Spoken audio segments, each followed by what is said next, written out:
was texting you, I'm like, I don't know. You know what? I'm like, I'm sorry. I'm trying to remember. You know, I like. But see, even though for you, she's in a position. Right. So you can't go very high because now it's when we're thinking about Google. We're going to Google it. Okay, where can we go? All right, this church. All right, let's call them. No one's answering now. Okay, we got each other. Years had things on the school things and all that. News saying fire in the backyard. They're evacuated already. Both schools. And I called them. She said, I don't even know if it's a fire. Yeah. Says, yeah, they're coming right Plus, nobody knew that it jumped. In fact, I knew because I was the one that called and told them, hey, I don't know where you guys think this is, but I'm 25 miles northeast. All right, we are good. All right.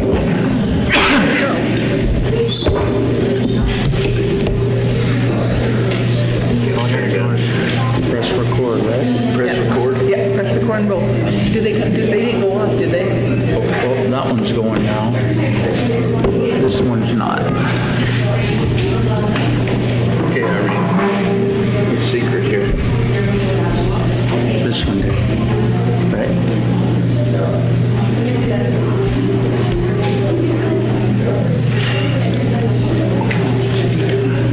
Thank you. Okay, we'll call this meeting to order. Today is April 18th. Time is 18:53. We could stand for the Pledge of Allegiance. And do we have a student to lead us?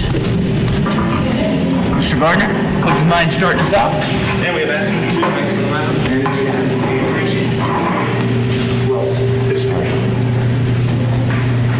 Allegiance to the flag of the United States of America and to the republic for which it stands, one nation, under God, indivisible, with liberty and justice for all. Thank you. And I apologize, today is April 25th, not the 18th. So, could we get a roll call? Yes, you may. Mr. Allen. Here.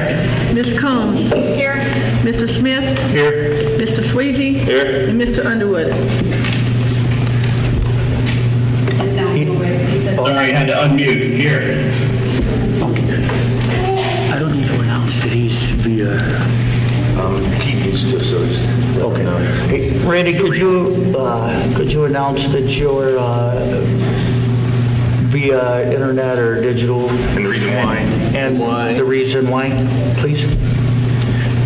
And you're by yourself. And you're by yourself? Secure? You can indicate that I'm participating. I believe that's fine. Okay. And you're secure alone in your room? Yeah, oh yeah. Okay. That's just based on policy.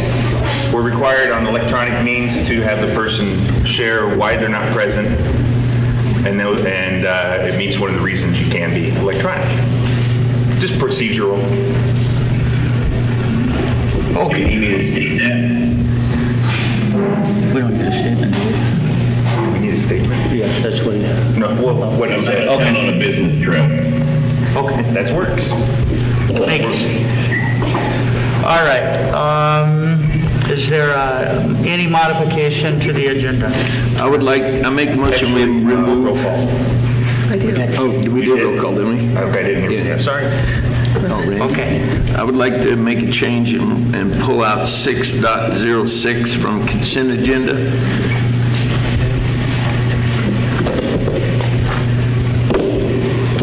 Okay. And to vote on it individually under action. Should we to pull it out? 23? Yeah, we have to vote on it to pull it out. Or do you want it? Action items is 10.23? 9.0. 9.01. Or How about A. 00? Would it be an action item or a discussion? It'd be an action item, wouldn't it? Sorry, action. Action, right? 10.23. Oh, 10. I'm sorry. Right, thank you. 10. Because it's an action. 00. 10.23, or become 10.23? We can make it 23, it's fine.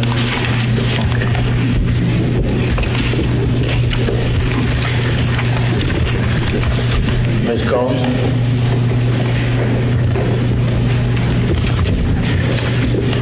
Any other modifications to the agenda? Yes, for the 6.06 approve coach renewals recommendations. I would like to pull out employee A and vote on that employee separate. 10.24. Okay. 10.24. And I'd like to move 6.07 to action to become 10.25. What was 6.07? To become 6.06. No, 6.07 to become 10.25. 07. 25.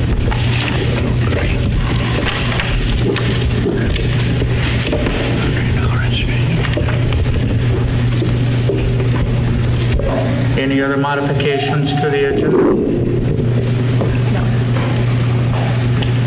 Now call for the approval, right? Get a second. Oh, is there a second to modify the agenda? I'm sorry. Ed made the motion. I'll second. Okay. Call for the vote. Could I get a call for the vote, please? Yes, Mr. Allen, Aye.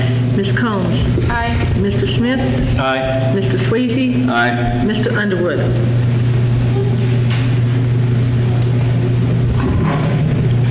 Aye. Okay. Are there any student performances? We do not have any tonight. Okay. Next, we'll move to open forum. Miss Irene? You want that, you want me to do? No, he's good. He'll look at it. Sorry. Okay. So let's Terry would like to go last. Mrs. Terry last. Okay. Don't give her a choice.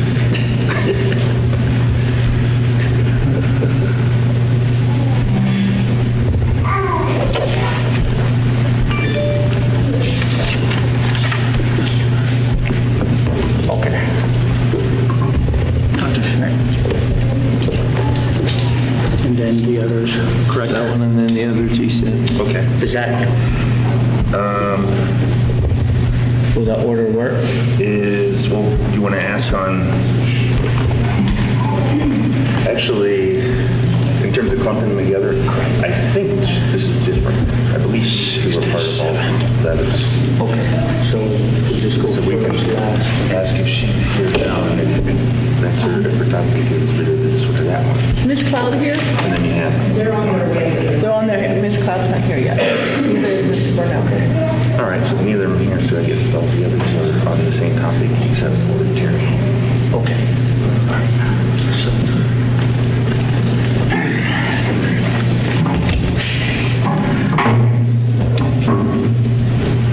okay, so for open forum, we have quite a few speakers on the exact same topic tonight. And so in the interest of time, we want to give you your time to speak. And we've spoke with the attorney, and what he's recommended is that we allocate 15 minutes we're going to allow this group to get together. You guys can discern who wants to speak, how you want to present it, but we're going to do 15 total minutes to the topic. We'll give you a few minutes to organize that, and then I'm going to ask the secretary to the board to make sure to please document everybody that came out to speak on this topic.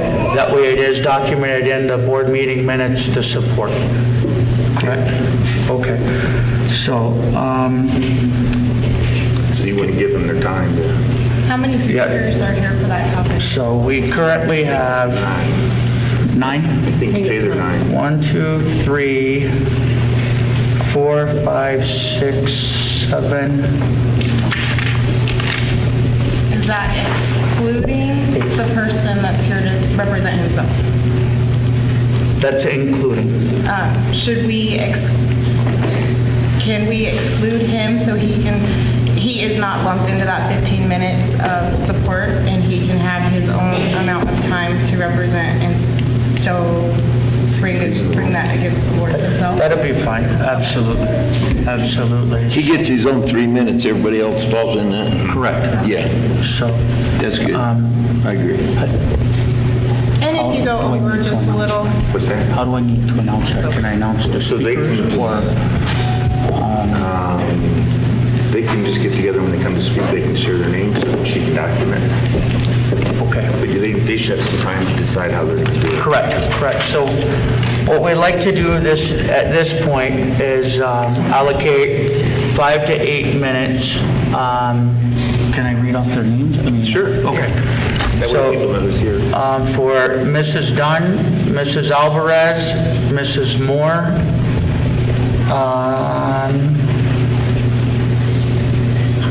Sammy McIntosh, Mrs. Bannister, Mr. Bannister,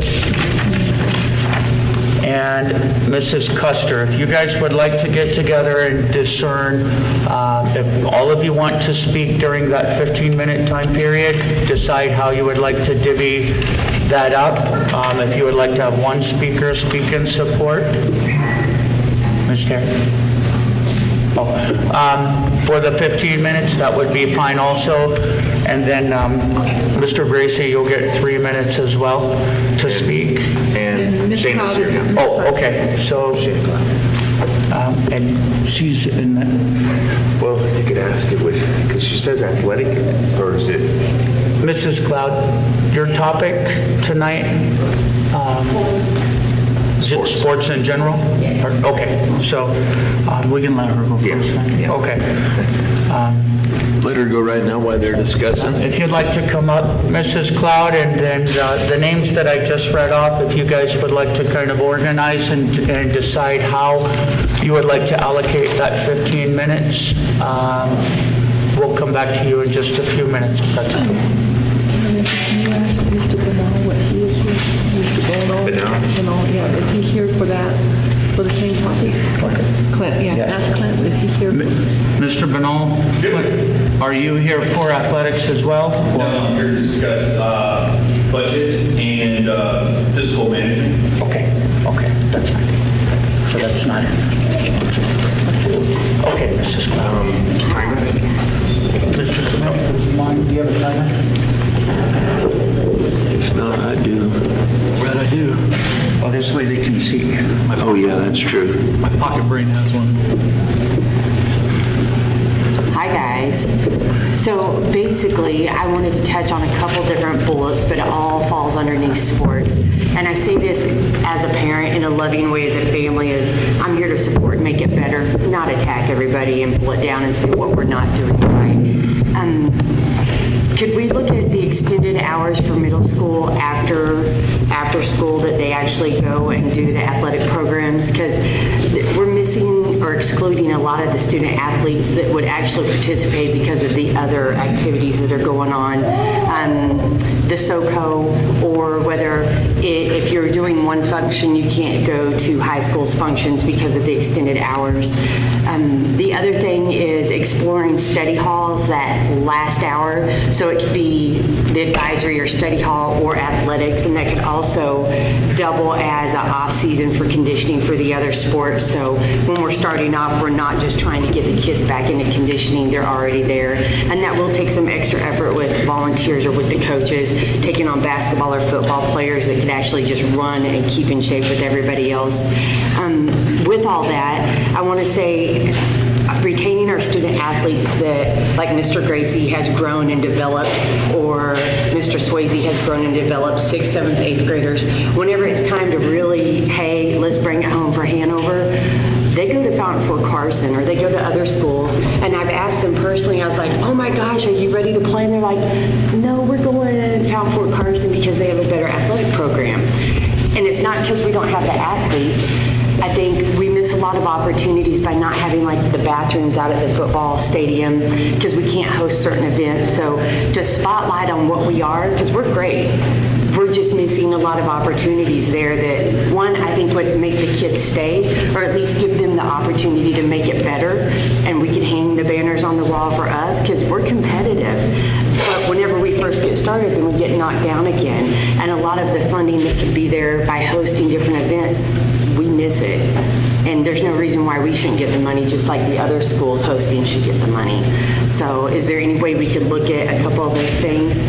And I think it would retain some of our student athletes and give some of the other athletes that are there that would want to participate, but they go to SoCo, they go to other things outside of school instead of taking advantage of what we have to offer. Thank you. Thank you.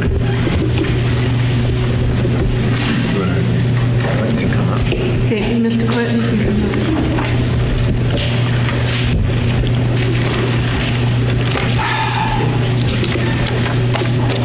Members of the board, community in attendance, and those watching online. I'm only given 3 minutes, so I wasn't given much time to temper my words. This is going to be, to some, more like pie in the sky type stuff. I'm not going to specifically go down line items and list how we can possibly manage our funds better or raise pays for teachers. But these are my thoughts, and so I would like to kind of, unfortunately, you're going to be drinking from the fire hose. So with my 3 minutes, I'll go ahead and read this. Too often have good organizations let the means to their goals slip through their fingers by not retaining critical talent at the operational level. A major crisis facing Hanover Middle and High School is the retention of talented instructors. As a rural school, there must be an incentive to drive 30-plus minutes and teach at a school with comparatively moderate facilities beyond just getting the foot in the door as a new teaching graduate. In comparison, our administration enjoys stipends to offset the difficulties of travel and create a pay scale commensurate with similar-sized schools. Currently, our administration enjoys pay and work schedules that lure superintendents all the way from Aurora. As any honest administrator will tell you, they are not educators, they are administrators. They do not teach our youth, they set the stage and facilitate our educators. And to cut to the chase, much of the money that is being funneled to our administration does not directly benefit our developing young people, but rather just greases an already very well lubricated machine while many of our teachers languish around minimum wage, which is a travesty. To add to the financial issues of Hanover, let's bring up the track, which funds have already been earmarked for with volunteer work to shore up the rest. Let's address the scoreboard, which has had an outpouring of volunteer offers to assemble and mount the board. We do not have a school library that is always open during the school day. I understand that Hanover has financial limitations that preclude it from having many of the nicer facilities and capabilities enjoyed by larger, more well-financed schools that we compete with directly, that are our size. I cannot expect us to throw up massive stadiums, an all-weather track, and new press boxes when we don't even have football field accessible bathrooms. But I think that every school that expects to attract and retain skilled educators must pay their teacher a wage that is competitive. Teachers are teachers because they love their job. They can just as soon love their job in Falcon, Edison, Callan, Pueblo, and Colorado Springs. Do not make the mistake of many organizations that are now ineffective, defunct, or bankrupt who thought that they could string their skilled operational branch out with consolation prizes, pats on the back, and relying on the work fidelity of the employee. When you don't have enough money for milk and eggs, you don't go buy fine china and wine glasses. Our administrators make enough money. Pay our teachers a commensurate wage, spend our money wisely, or with all due respect to the board members, my next vote will be to put somebody in place that will do that. Thank you very much for your time. Thank you. Thank you.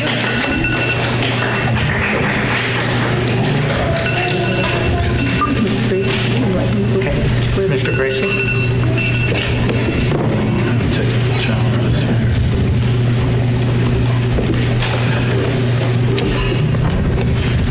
I want to thank everyone who's here for me tonight. It means a lot. You taking the time out of your evening to come in support of me. I just wanted to say that on April 11th, I submitted a request for the reasons for my non-renewal, and I'm still waiting on that reply. What I'm concerned about is what happened last month is if there was an executive session, was I the topic or was I the subject of the executive session? And if I was I to be notified and also given the opportunity to bring the executive session out into the public, which it does state. The other concern I have is that they only heard one side of the story. There was no conversations with me. They only heard whatever the administration told them about me. And never once did I get to say anything in my behalf and in my defense. I was given 2 days' notice that the recommendation for non-renewal was going to happen. And I actually had to ask, is it happening at this board meeting? And I think, remember, the reply was, I don't know.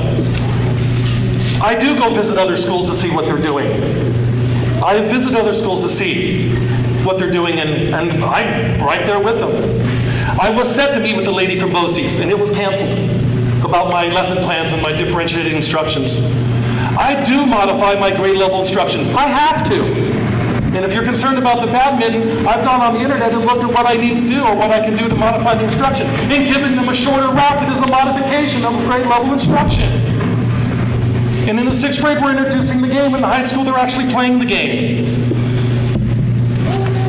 I was on an improvement plan, and I was doing well, and I was very happy and very confident that I was going to be able to complete the improvement plan so that I would be back and recommended for renewal. But that improvement plan has now stopped. But I was doing well.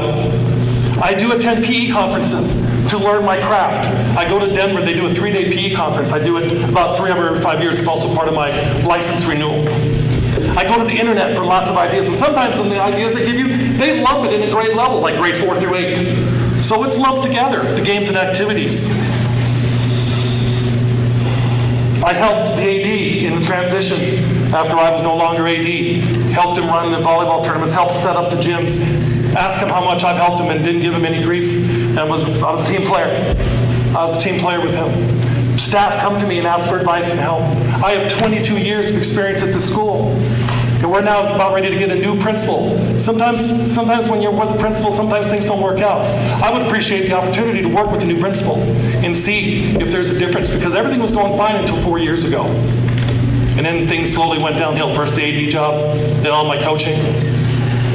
Basically, I was told it affects my teaching, but there was no data or anything to back that up. I was just told that. I would love to still hand over, and I would ask the board if they would please maybe reconsider, please reconsider their decision and talk to me. Again, I didn't get that opportunity last month to talk to any of you. And I even said at the end of my presentation, if you have any questions, please feel free to talk to me. Because you only heard one side. You didn't hear my side, and I didn't get a chance to defend myself. I'm sure my 3 minutes are up if I've gone over. Nope, you got 15 seconds. I appreciate it. I was ready for the buzzer. Nope. We got 15 seconds. Well, I wish everyone that wants to speak from you were to get their full time that they could, 3 minutes, but do what you can with the time you have. Please listen to the people. Please listen to them. These are the people I touched over the last 22 years. Thank you. Thank you. Thank you, Mr. Grayson.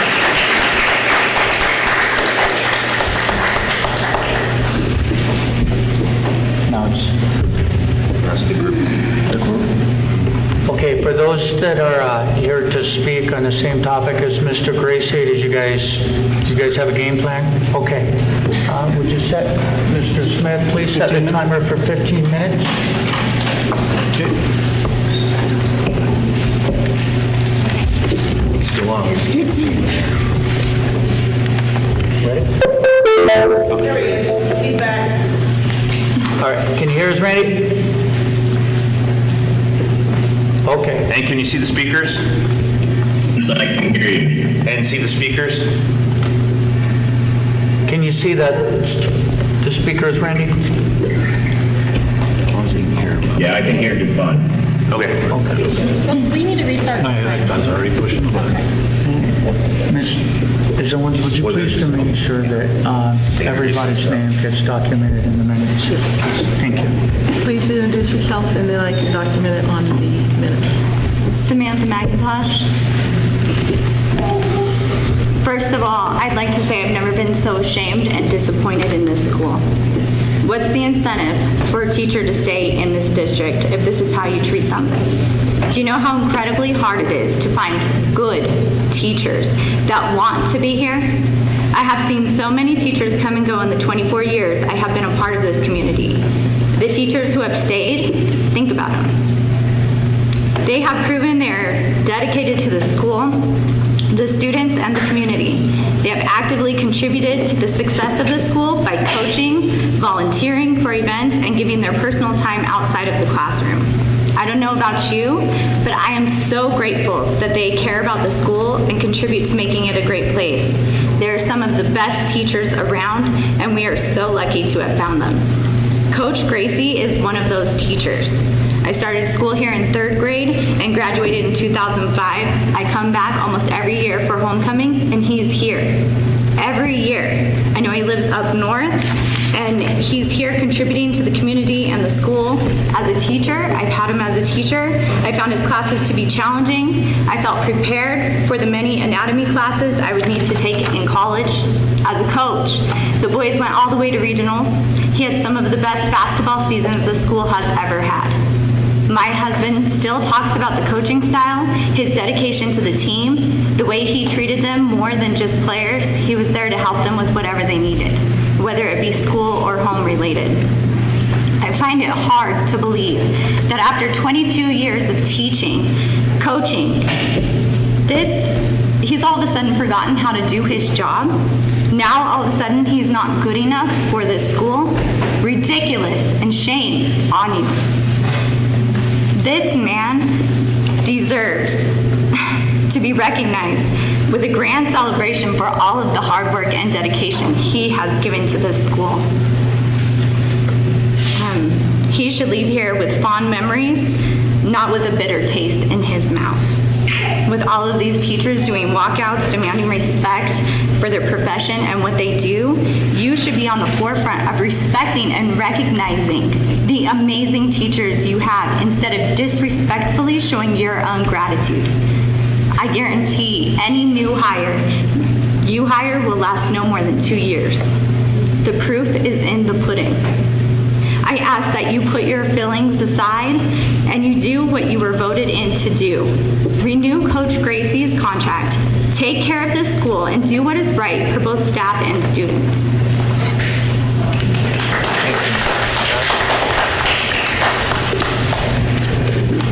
So I want to talk on behalf, I don't have it written down, but I graduated from Hanover 18 years ago, my husband and I, and thanks for starting the tears rolling. My name is Carrie Bannister. I also have 4 children in this district, 3 of them that actually are Hanover students. 2 of them are special needs. Mr. Gracie makes modifications to help him and make sure that he's involved. He's never let Pete down. He's always encouraged him and pushed him, as he did all of us back in high school 18 years ago.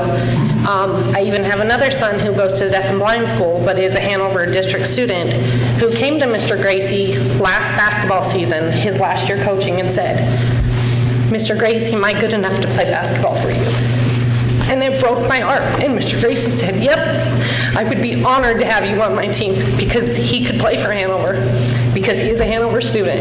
And when Mr. Gracie didn't coach this last year, he was devastated, because his junior year he was playing for Mr. Gracie when we moved into this district. And I don't know everything that is discussed that's happened in the last 4 years or whatever, but I can tell you, having 4 children, they all look up to him, and they love Mr. Gracie as much as we loved him 18 years ago. And I agree with Sammy. I think it's a shame that he's even dealing with this right now. It's not fair, and I know that Hanover has a shortage of teachers, because I know of teachers that have just quit this year. So why would you even, having that far of a drive, even consider canceling his contract? I think it's ridiculous.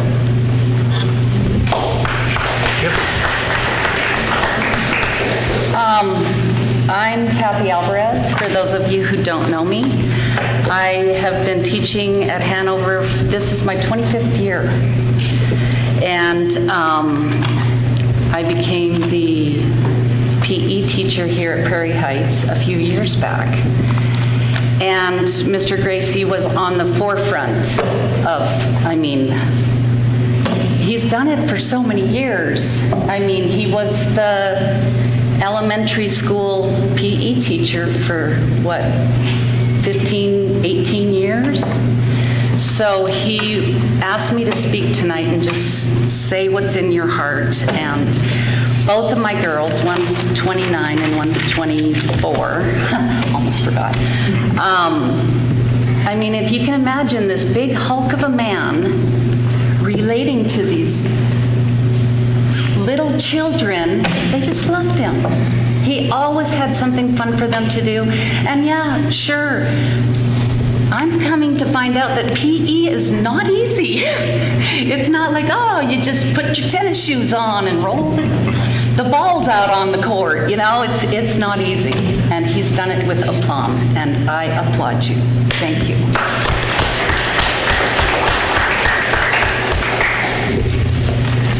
Okay, I'm looking at this podium, and my 4th grade year, I won an award and stood next to it. And I was very excited about that. And the reason why is because I had my very favorite teacher there, and she got to watch me, and I wanted to make her proud. So Miss Hampson, that's my teacher, I remember. And I feel that way about Mr. Gracie with my own children. They've been shaped by him. Athletics, classroom, outside a classroom, their lives as adults have been shaped by him. And his heart is huge. It matches his height, and he loves. And I wonder if there can be some consideration. 22 years is a very, very big, supportive, it's a piece of life. It is life. It's life given. It's life support. I'm just wondering if it can. I'd love to see it happen. We love him. We respect him. And he's my friend, and he's my colleague. Thank you.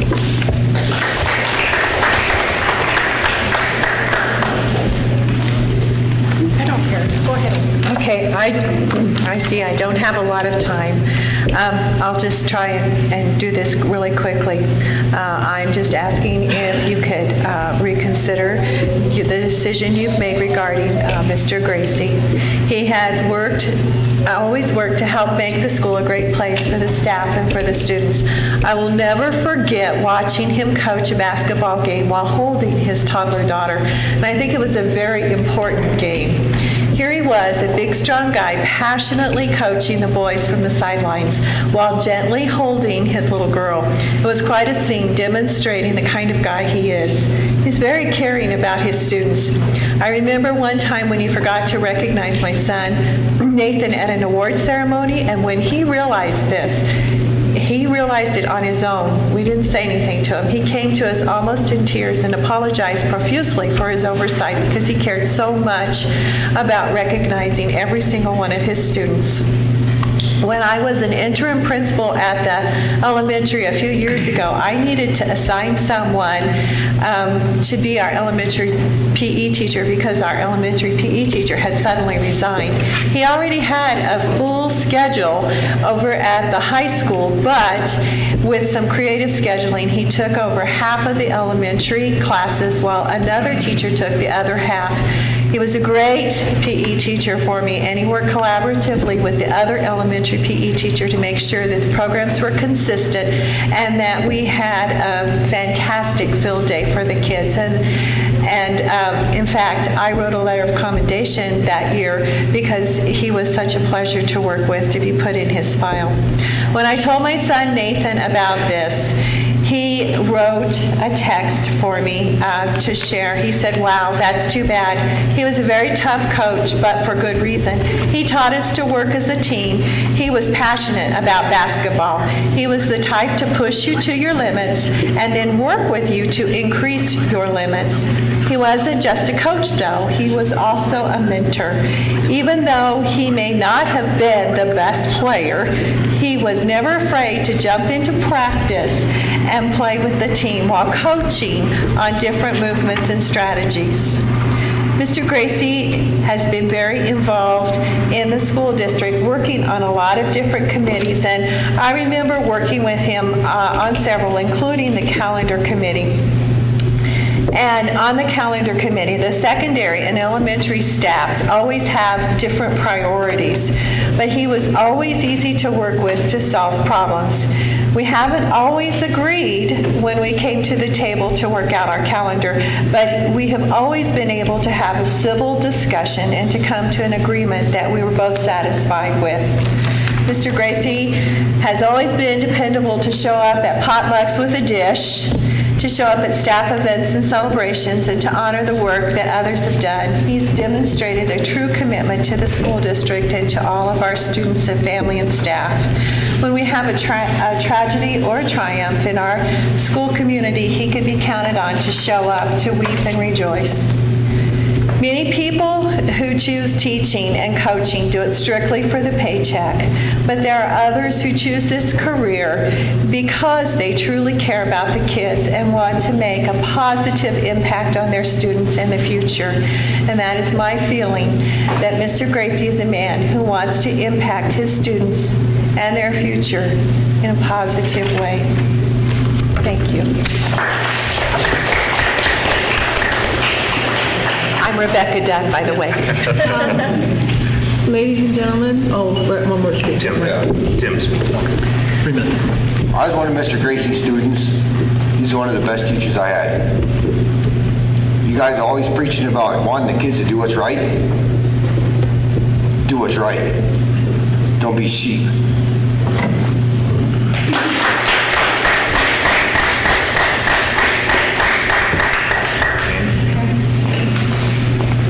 My name's Annie Custer. I'm a former student of Mr. Gracie. My stepdaughter went through him. My son is with him now. He's shown dedication. I've known him for a long time. Shown dedication to this community, this entire school district, and I just think that he should be appreciated for that. That's all.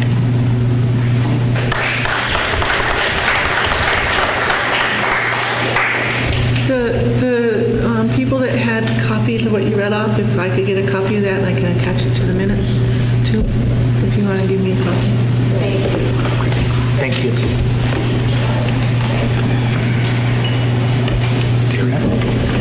Our final one is Miss Perry.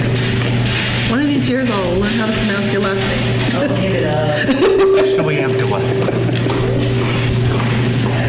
Okay, listening to that, I kind of want to add that I too support Mr. Gracie. And you know, this district's getting a reputation. We're getting a reputation of having teachers here, and right before their retirement, they're let go. So I don't think that's a good reputation for us to have. But that is not what I signed up for. I just want to make that comment because we owe that to our teachers, and I support every one of our teachers, and I will go to bat for all of them. So the subjects I do have, one, I would like to talk about emergency evacuations and what these buildings are for. I was an employee of this district when this building we stand in was built. It was built to be an emergency evacuation standpoint. I don't know what happened to the showers, and that was pointed out to me. We don't have showers here, so I would like to see us fix that. Two, I know for a fact that Hanover High School is an evacuation point. It was built to those specifications. And why I'm bringing this up is because I picked up two people walking out of the fire. It was a dangerous fire.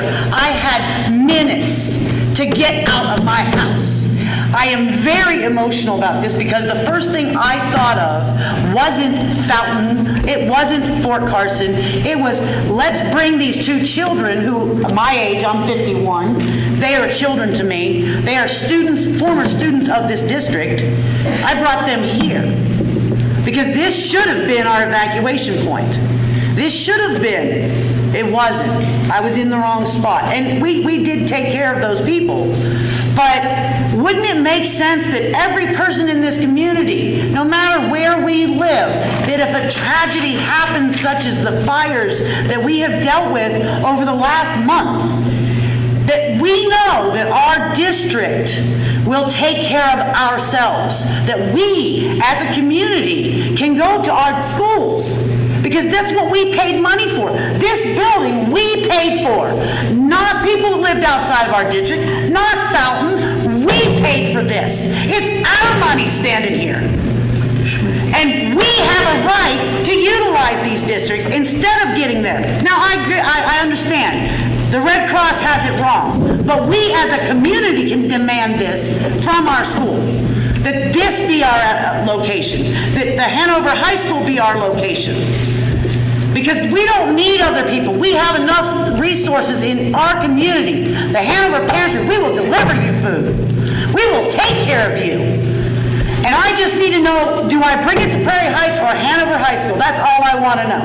Because I don't want to go to Fountain. They don't give us money, and we don't pay their taxes. But that's what's going to happen, because all those funds now went to Fountain instead of our district. That could have been in our district. I don't know if you guys know that that's how the federal government does that. Right now, that's what happens. So I would implore our Board of Education to make a policy. We don't have that our high school and our elementary school become our emergency evacuation point. Point blank. We don't need the Red Cross to tell us crap. It's our place. We own this. We own that school over there. So we as a community and as a board can make that happen. We don't need the state to tell us crap. Enough on that. I would like to thank Dr. Schmidt for having I don't know if I can say their names. Can I? Yeah. Okay. Mrs. Conrad and Joseph Conrad to come over and open our school and do what's right for our school. Because guess what? We watched the firefighters sleeping on the ground, and I'm glad that we stopped that. So I would like to say thank you, and I would really like everyone to give Mrs. Conrad, who worked so hard, a round of applause, even if she ain't here. For that, I do appreciate all the support that we got from the staff. I do appreciate all the support that this district does give us. And I hope that Mr. Gracie gets to stay. Thank you. Thank you.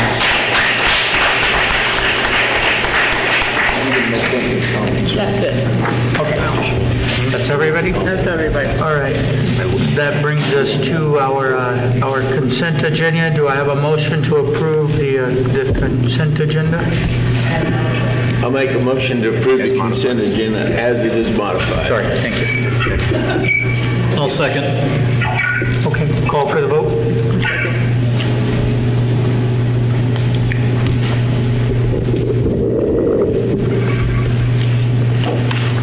Mr. Allen. Aye. Ms. Combs. Aye. Mr. Smith. Aye. Mr. Sweezy. Aye. Mr. Underwood. Okay, 7.0, board and superintendent. I'm sorry, Randy. Board and superintendent comments. Mr. Superintendent? We have a couple things for you guys. The first is on the evacuation, since that was brought up as well. Once again, our staff did a wonderful job making sure the kids, we knew who they were when we left the building. We made sure they were accounted for when we arrived before we allowed staff or students to go with parents. And we had staff doing a nice job of running into this room. This is where all the junior, senior high school students were. We had set up mats on the floor, some chairs, tables. We had a movie showing. And then staff were doing a good job running to get elementary kids as well as junior, senior high school kids. The students left the junior, senior high at 2:25, and we had our last student leave at 5:55. So within 3 hours, even though all this was going on, community members were able to come and pick up their kids, which was outstanding. We were notified initially that there was a possibility of evacuation because there was a fire going on around 117, exit 117. We were not told to evacuate at that time. There's some belief out there that we didn't evacuate in a timely manner. We were then informed to evacuate, and as I believe, Danelle, I think we said within 10 minutes we'll tell you the location so that they could communicate to the staff what was happening. We needed to find a location because we were informed incorrectly from our SRO saying that no Interstate 25 is closed, even though Chief, I'd been on the phone with him, and actually I wasn't, Cindy was, Interstate 25 was not closed.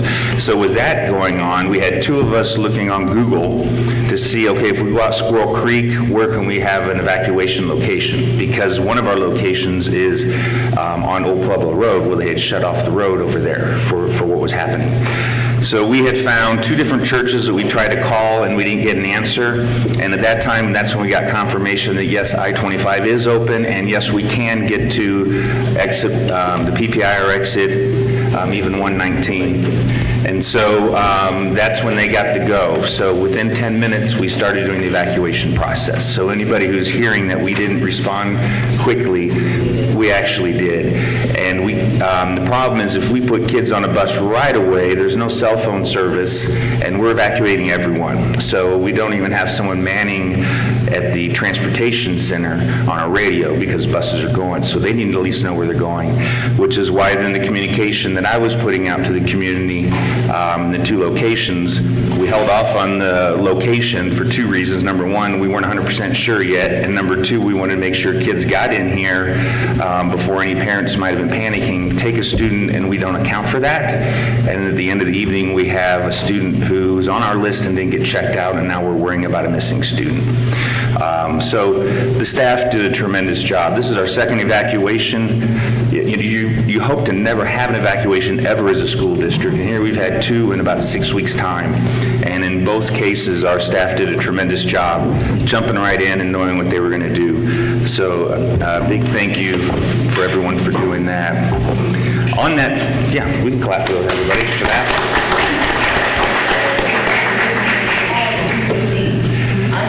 2:15. Okay, yeah. That's when we got a call saying as well. So the other thing is on that first night at midnight, right before midnight is when I got my first call asking from Incident Command saying, hey, can we utilize a junior senior high school for what they call rehabilitation location? And so I said yes, of course, right away. What I found interesting, and others may have talked to responders, these responders were saying how impressed they were to be able to, number 1, have a school to use, bathrooms and showers, have cots available for them for when they need their breaks, and have food brought in, because that is not common, which I was actually surprised that in other scenarios that schools don't do that. So similar to what you were saying, Terry, that again shows our community spirit, and that's phenomenal. At that evening, once, Randy shared this at the last board meeting after a fire, anytime there's a situation, as soon as anybody, law enforcement or fire get involved, we no longer have control. So they create what's called incident command. So as a school district, we can't override anything. So when they tell us evacuate, we evacuate. When they tell us the Red Cross is setting up a center at a certain location, that's what we do. I called the next day, actually, after Dwight gave me a call and said, hey, is there any way we can get some food out to our community members? I called the Red Cross and I talked to a lady named Carol, and I told her, listen, that church is too far, it's inconvenient for our community.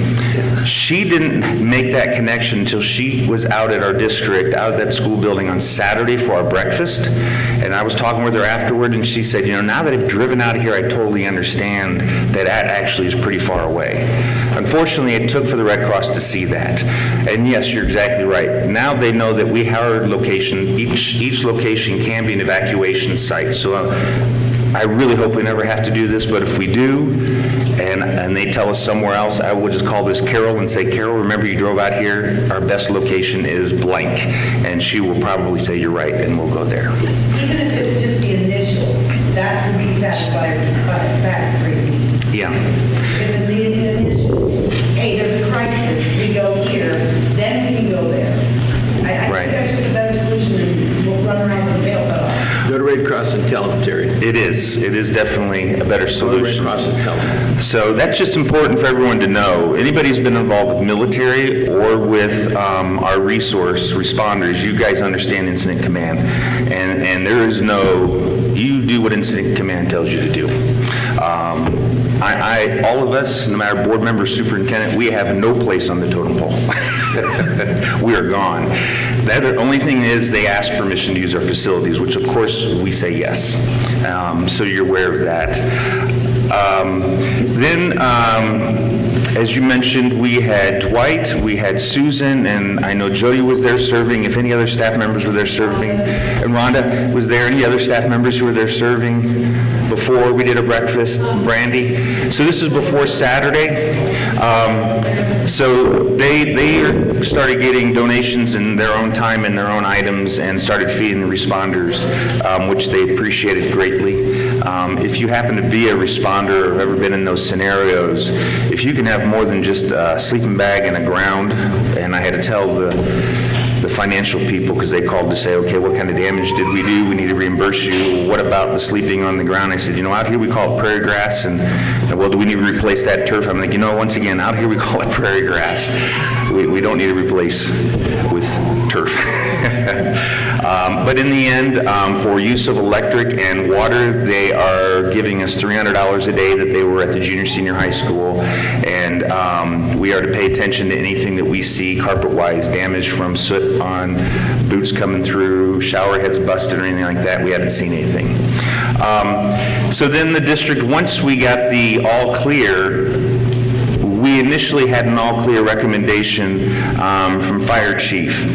And then the reason why I said, okay, school's back, gonna be for Friday, then I was contacted by TJ saying some of our roads are closed and some of our drivers don't really want to drive around barricades. And hopefully that explanation that went out made some sense, that I personally, as superintendent, don't feel like it's appropriate to put an employee in a position of something they don't want to do, and especially potentially get ticketed, because we don't know if all officers know that, hey, a school bus is going to go around a barricade, or staff members going through the community or coming from the community to go to work here at Prairie Heights or vice versa.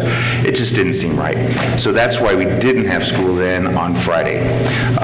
And then we had the event on Saturday because we knew the moisture was coming, even though they called it a soft evacuation. And thank you to all the district staff who showed up for the breakfast, to set up, to prepare, to serve, and then to visit with individuals, and then also to help clean up. And that was awesome to see. We had at least, I'd say, 150 to 175 people out in the cafeteria. The breakfast, in my opinion, was a nice gesture, but you guys know, if you're ever in an emergency, and some of you experienced this yourself personally, as soon as you can make human contact with others and share stories, that's just the beginning of the grieving process. So being able to have that opportunity, that's more important than the breakfast food, but we're glad we're able to do that and start connecting with individuals. Makeup days wise, right now, the junior senior high school can't miss anymore, or else they will have to do a makeup, because there are a minimum number of hours that you have to meet in Colorado. They're different. For elementary, it's fewer, middle school's a little more, high school's even more. So right now, we don't have to worry about doing makeup days, in case that was up on anybody's mind. So all in all, I thought the evacuation went pretty well. I think staff did an outstanding job. Community started pulling together. You guys know the different individuals. I know Terry's been doing a great job. Others are doing things. And it was very nice because we have a new student here at our school who just arrived not even a month ago, 3 weeks ago. And they were one of the people who lost their home. And they've been staying at a hotel. And they came in yesterday so we can visit with them. And they're starting to cry because they can't do the hotel anymore. That night, they were supposed to be given a donated fifth wheel, which there was miscommunication of somehow. But I got them with Terry because she happened to be here, and Susan, and their needs are being taken care of.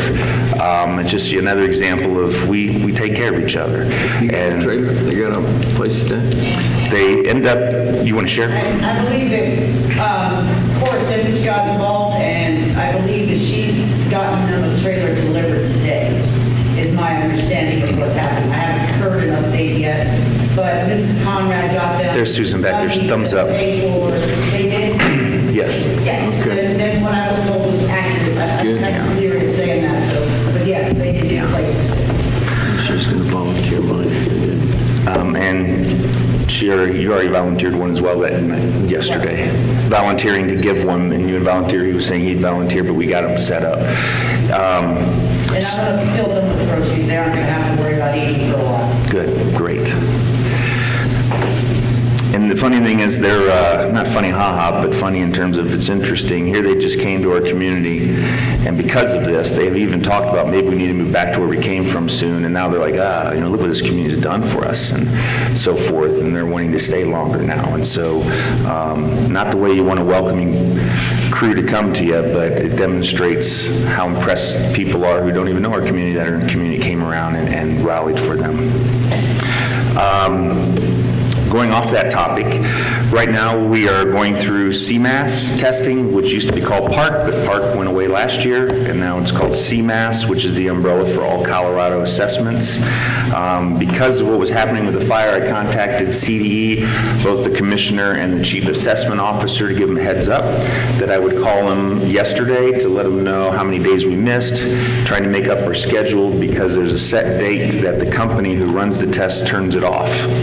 But with my communication before I talked to them on Tuesday, they had already called the Pearson, the company, and Pearson agreed to leave our school district open until end of day Tuesday of next week, even though everyone else is shut off at the end of day Friday.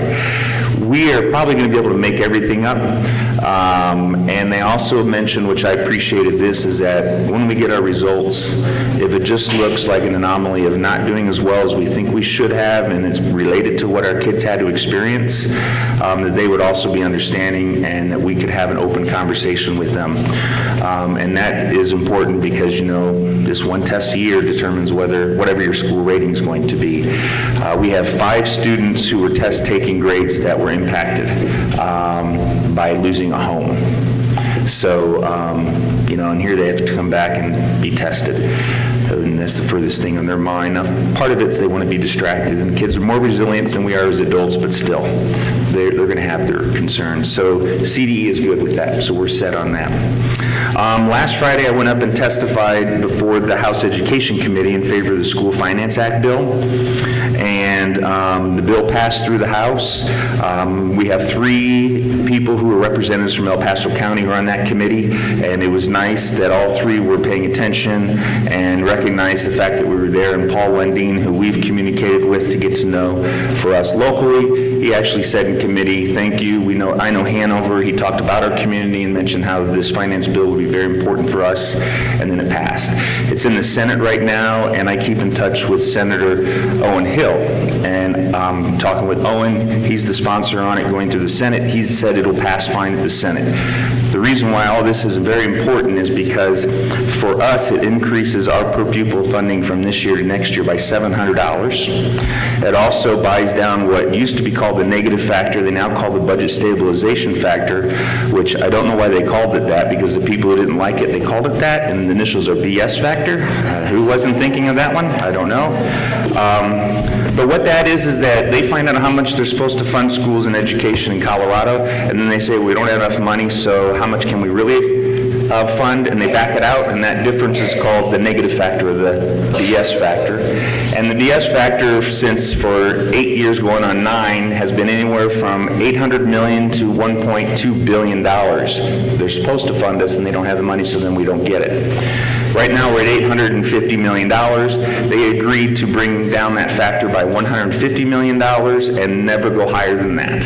So that $150 million also is additional revenue for us here in Hanover. And then last year, I testified before the Senate, and actually it was Senator Hill he came into the committee with a no vote for Senate Bill 267, so it was going to fail on a 2-3 vote, and my testimony convinced him to vote yes, so it passed on a 3-2 vote, and that's how we got the $30 million for rural schools this year, and for us that's $89,000 that we haven't, so it'll be in there again next year, so I testified to that as well. So what that means is that our budget's going to increase by somewhere around $120,000, not counting the rural money because we already get that, by about $120,000. And we're already looking at places we can do that. We go through a process through the district in terms of employees, and then also with the managers, and then starting even tomorrow night is our first community budget meeting. We have 3 of them. Tomorrow night is here at 6:30. Next week it's on Tuesday at Junior Senior High School at 6:30, and then we're doing a virtual one online Thursday of next week at 6:30. So Clint and everybody else, that's another place you can come in and talk to us. There will always be at least 2 board members present, myself, and then all the managers, to answer any questions. We already have committed to give the staff a raise, which is adding to the base. And when the school finance bill passes, then I've already talked with some staff members that I'm going to recommend to the board to actually also give staff a step. So they'll actually get a double increase, so a double raise on that front. Related to that, there's a ballot initiative that is getting signatures right now. So if anybody comes to you, talk from Great Ed, Colorado, or they're standing outside somewhere public and they want you to sign to get an initiative on the ballot, go ahead and sign it.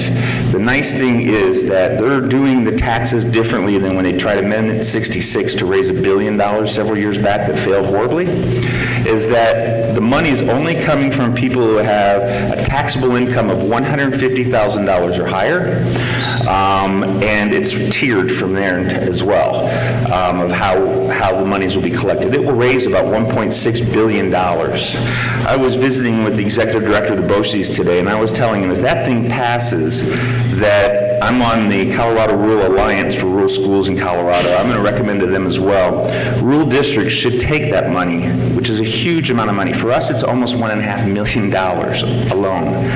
That we should take that money and get together and say, all rural districts, we're going to raise our salary schedules to be higher than all city districts, because then getting what you're saying, Clinton, then it's almost like I want to go to a rural district, not only because I get paid more, but I'm also honored out there. And so that's the goal that we will go if this ballot passes, because that's $1.5 million. Honestly, it's like winning the lottery. It definitely will find some things that need to be done, and some of that money will be spent, but we'll also probably put some in fund balance, but that's a lot of money.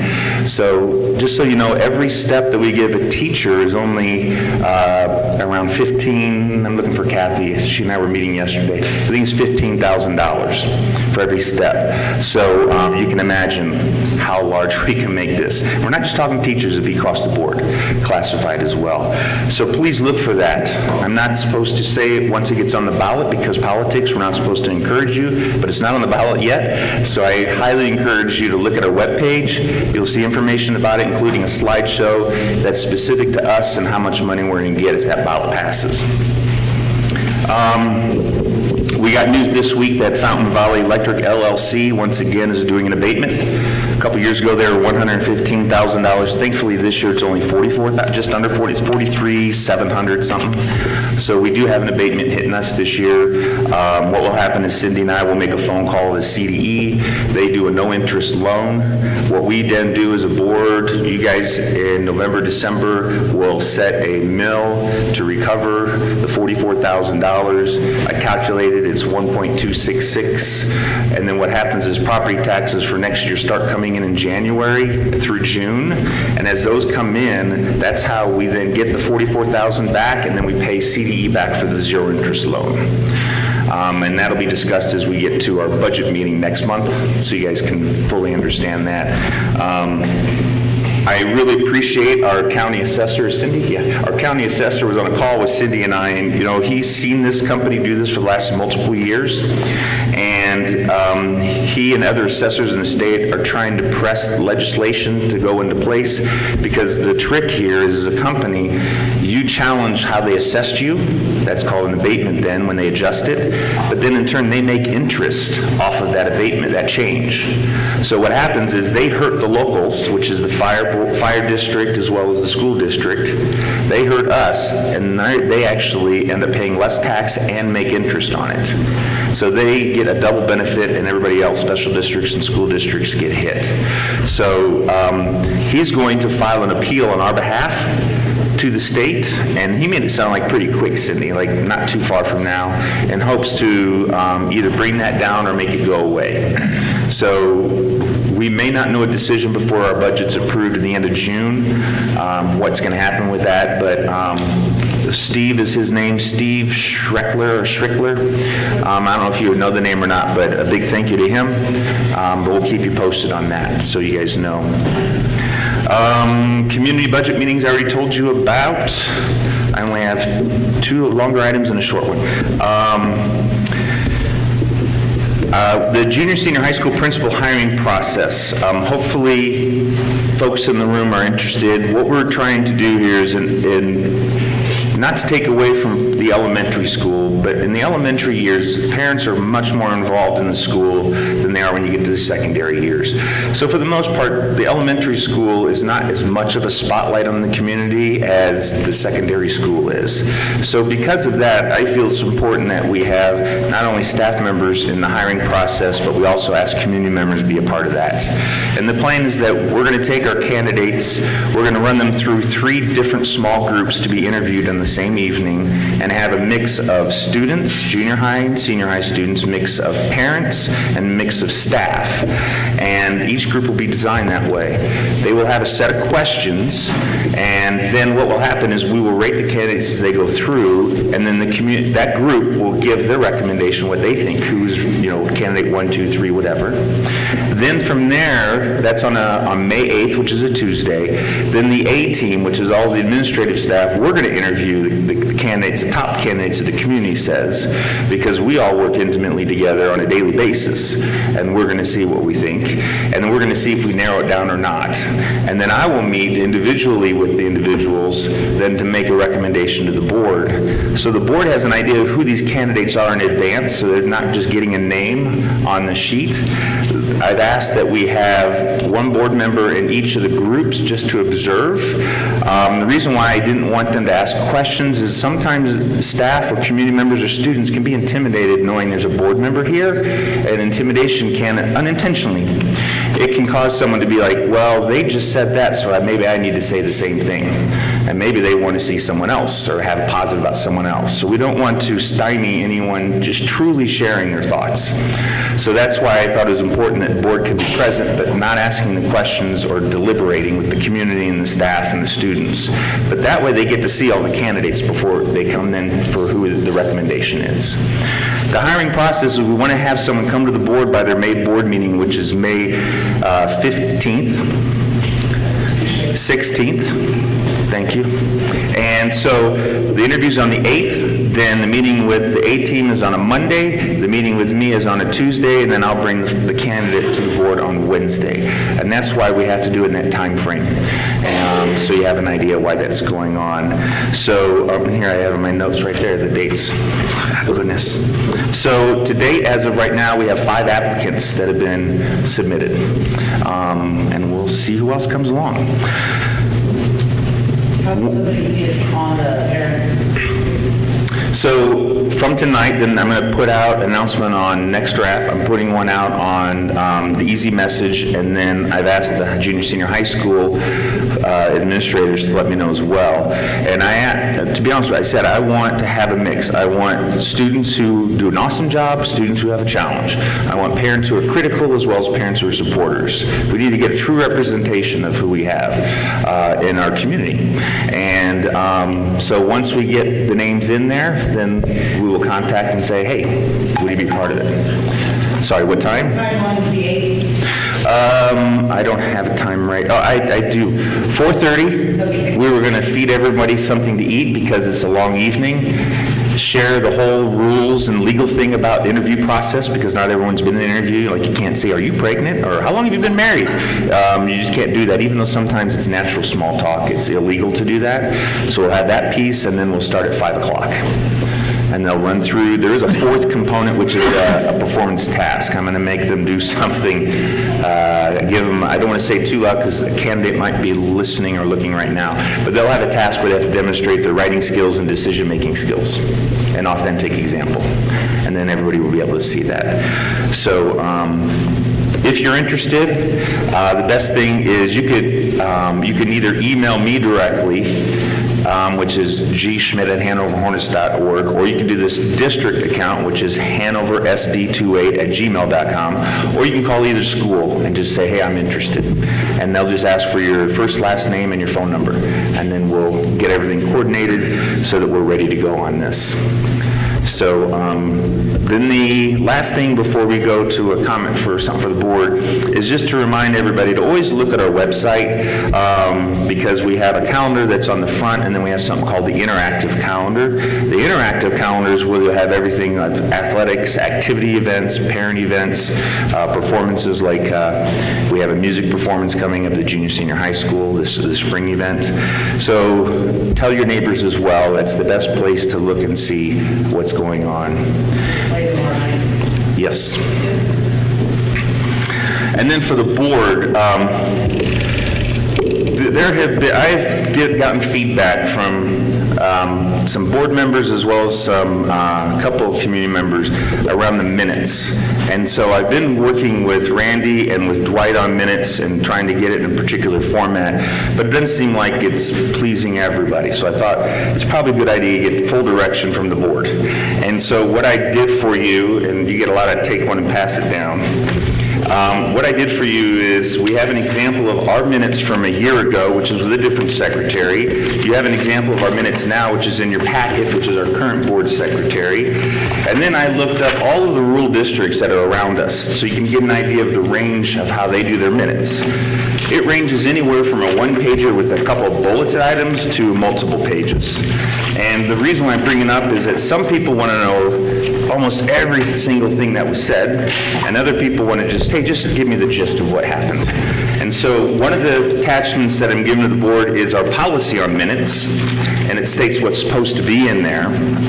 And then you can see what the others have. And I'm sorry I've taken up so much time, but some of this information was very important to share, and this one is important, so we make sure that we hit it. And since it could potentially impact policy, Mr. Allen, it'd be up to you. Since it can essentially impact policy, I don't know if you want community members from the group just to shout out, hey, this is what I'd like to see or not. But I want to make sure we get it right and not have both sides of the fence going. So I'll be quiet so you can take a look at what's been given. Randy, I'm going to email it to you in just a moment here. The policy is, thank you. What's the policy number? BEDG. BEDG. All right, I have all of Edison's back, so that means nobody took Edison. No, there were two that went around. He said there's two of them. Yeah. Okay. Because I've got two right here. Are there any extras somewhere down there? Yeah. All right. I give them all to Randy. Scan them right now, so I can give it to him. Well, maybe I didn't, yeah. Fine, I didn't hear all that. You didn't hear any of that? I gave them all to Randy, but I didn't hear. Oh, that was all the extra minute packets of the minutes. Oh, yeah. Dwight, who's sitting to your right, gestured to some papers that were sitting in front of your TV screen to say that Randy has them here. He was being facetious with you. That, couldn't you just see them right here on the table? And so we're getting ready to get them there. But for everybody to know, out there in the minutes, it does, in the policy, can I see the minutes? Which one? Right. That one?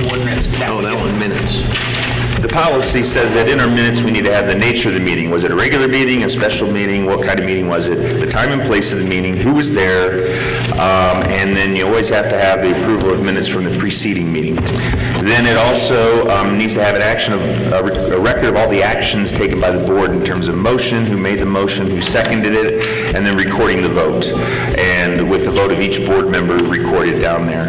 And then also to record all business that comes before the board through reports and the superintendent and others, through communications, which is the director reports. The names of all persons who speak before the board, which is why we are doing that tonight. And then a record that an executive session was held, including those who were present, and then the time of adjournment. And so what we're really talking about here is more around number 4, which would be all the business that comes before the board, as well as taking record of all actions. Just how much detail do you guys want to have is the question, and that'll be great guidance for Irene, and she can give it a practice go after this meeting. I didn't want to keep the board from making comments. I like this, the way it is. You like as it is? I do. Personally, I do. The one that's dated 2017, which is last year, or the one that's in our packet for The one that's tonight? dated 2017. Okay. This is the way, that's the way I like it. Now, you know, I'll let you lead the conversation. I put it out there for the board to discuss, so. Oh, sure. Well, what do you think, Jen? I mean, which one do you like? I'll just come down this way. My preference would be to go with the model we've used for years, which was from the March 17. They're fairly concise, but in being concise, they still put the meat of what was discussed out. And that has been our standard format for years. And that's the format from this minute that you guys approved. No, he's talking about 2017. Yeah. 2017. The minute that I did for this, Or for close March. to this. Or close to this. Yeah, was matching that one. This. Can I chime in a sec? That one. Go ahead. Yeah, so when we started doing the audio recordings, before we did the audio recordings, the minutes were close to verbatim, but they were very detailed. And we made a conscious decision as the board that, as long as we had the audio recordings available, that we could make the minutes more of a summary type of document. And we felt at the time that the policy that was in place allowed for that interpretation, so we did not modify the policy to explicitly state that. Well, just to follow up on that, Randy, I think this outline kind of follows, it kind of supports what Mr. Underwood just said. Right, what's in the policy. Kind of highlight it with the meat, important stuff, and then the meat and all the important details are on the audio recording. Mrs. Combs, what are your thoughts? My thoughts are, I like them how they are. I'm sorry? I like them how they are, and if we have to go back, then I like the ones that we had from March 17th. I like those. Mr. Swayze? Yeah, me too. Okay. Sounds kind of like a general consensus. Great. Sounds awesome. And that just supports what you said, Mr. Underwood, as well. And then my last thing to bring up, and then I'll finally be quiet, is you had brought up some things around salaries, and I know when I went to my negotiations for the superintendent salary with the board, Mr. Underwood had done a pretty extensive review of similar-sized districts and what their superintendents earn and what their benefits are. What can be easily overlooked is, we call it total compensation. It can be very misleading if we look just at a salary because you don't know what's behind it. So like our teachers, what we try to do is we try to pay more than normal on the district share. It's very common for rural districts our size to only pay $500 towards health insurance. We tier it. And so we actually give more towards health insurance for our staff than others do. And then the other thing is, in terms of in my contract, the line item, which was already open for public comment, my line item for travel is only travel that's outside or that's inside of El Paso County. So I don't submit my miles all the time. And when I did it the last 2 years, I calculated my miles. I actually would have earned more per month than what I would have submitted than my stipend, but we're just keeping to the stipend. And I don't get any miles unless I'm outside of El Paso County, to clarify on that. Yeah. I've just done some research myself. I went down, and I understand that you hold two positions. I completely take that into my understanding of how things are worked. But at the same time, with deference to that, you don't work 80 hours a week or 16 hours a day. You're only one man. And I mean that in the best possible. I know, but I do work about 16 hours a day, and you can ask any of my staff, especially A-team. I communicate even after midnight with folks and before 6 in the morning. Okay, but I'm talking about here actually able to affect change within the school. Actually, I did my research and on my MBA, my specialty was in change management. I know a lot about change. Change isn't just standing in front of people either. There's many things that you do that's not in front of people. Okay, but once again, okay, like Iowa, $54,000, Elbert, $88,000, Hanover, last year before the raise, $92,500, Edison, $80,000, Cotopaxi, $83,000, Lyman, $62,000, Callahan, $102,000, you're now $106,000, as I understand, or $105,500. And this is not an attack. This is not an attack whatsoever. All I'm saying is that the money only have so much. And the teachers, I want, my exact words that I left out of my speech because I wanted to save time were that I would rather pay administrators much less and our teachers moderately more, because just like retaining skilled talent anywhere, if you don't put it out there, which it sounds like you're working on it, if you don't put it out there, you won't be able to retain. And we're seeing that. We're seeing teachers leaving, or if you hear them talk in the hallways, they're looking for better places to go. I mean, don't make Hanover the stepping board where somebody gets their foot in the door, they learn their way around the classroom, and all of a sudden, they start looking for that next best thing. Be the best thing. Be that best thing that they seek. Because that will bring the best educators. You will be able to select the best educators and say, no, you don't meet our standard. I want, candidate B or candidate 3. And that's what I'm saying. This is not a personal attack. This is more me looking at numbers and saying, is everything being put in the right place? And I'm not an economist. I'm not a financier. I just know my budget and the way that I spend my money. And I do research. I do look at open source records. Like I do look at how the money is being spent on trips. I think that $5,000, in my personal opinion, being paid to a corporate clinic on team building when it could have been either a webinar or it could have been teleconference should have been better. I think New York trips where there's too much expense being put on things like Starbucks and extraneous activities, that's a webinar, that's a teleconference. There are ways in the military, we have to justify taking a trip like to New York or to California. We have to justify that with, can these means be accomplished by anything else? Is personal, like actual attendance required, or can we accomplish this by teleconference or webinar?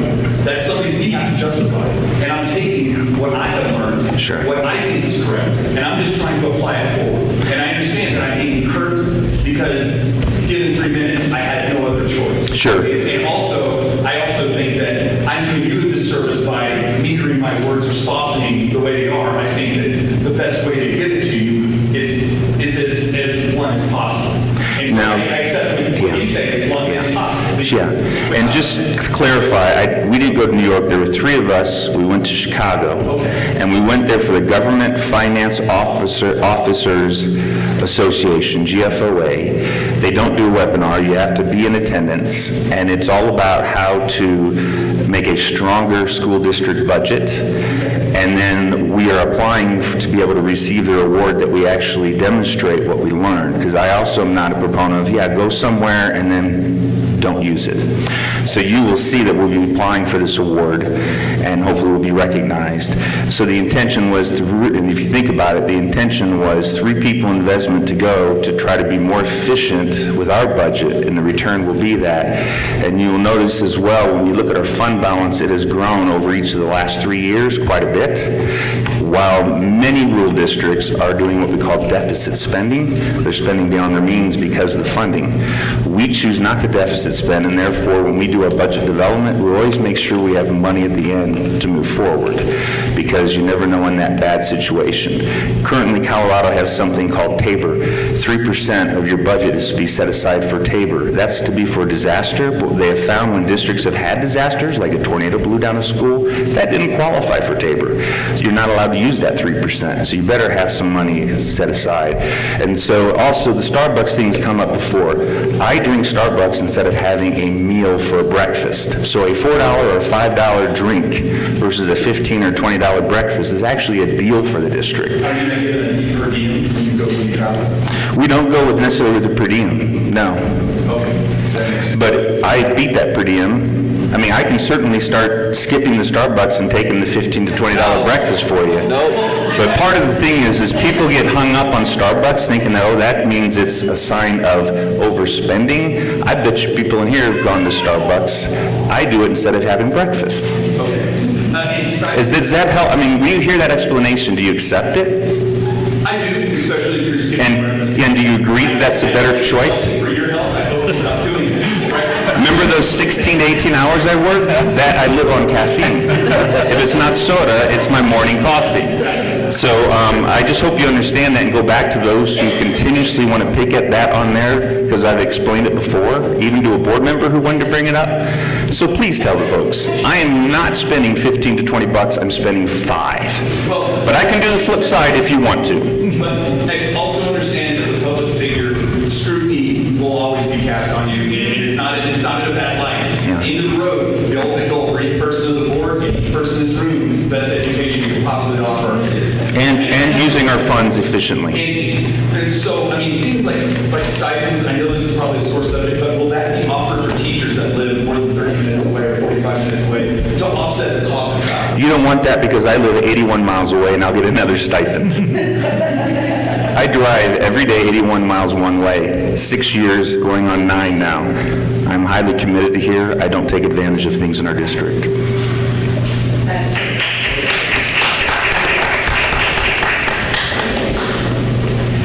I would recommend that if you got a question like that of our superintendent or principals, I would recommend that you make an appointment with them and discuss it with them, as I did when I first got in here, because I questioned him and drilled him on this stuff. That's why I'm the treasurer, because I had a lot of questions on the money. And the funny thing is, our education program, we teach our kids to have positive presupposition, growth mindsets, and social emotionally strong. But our community needs to learn the same thing. And so positive presumption is, you know, that looks interesting. I should just go ask a question before I start telling everybody I know, I can't believe this is going on.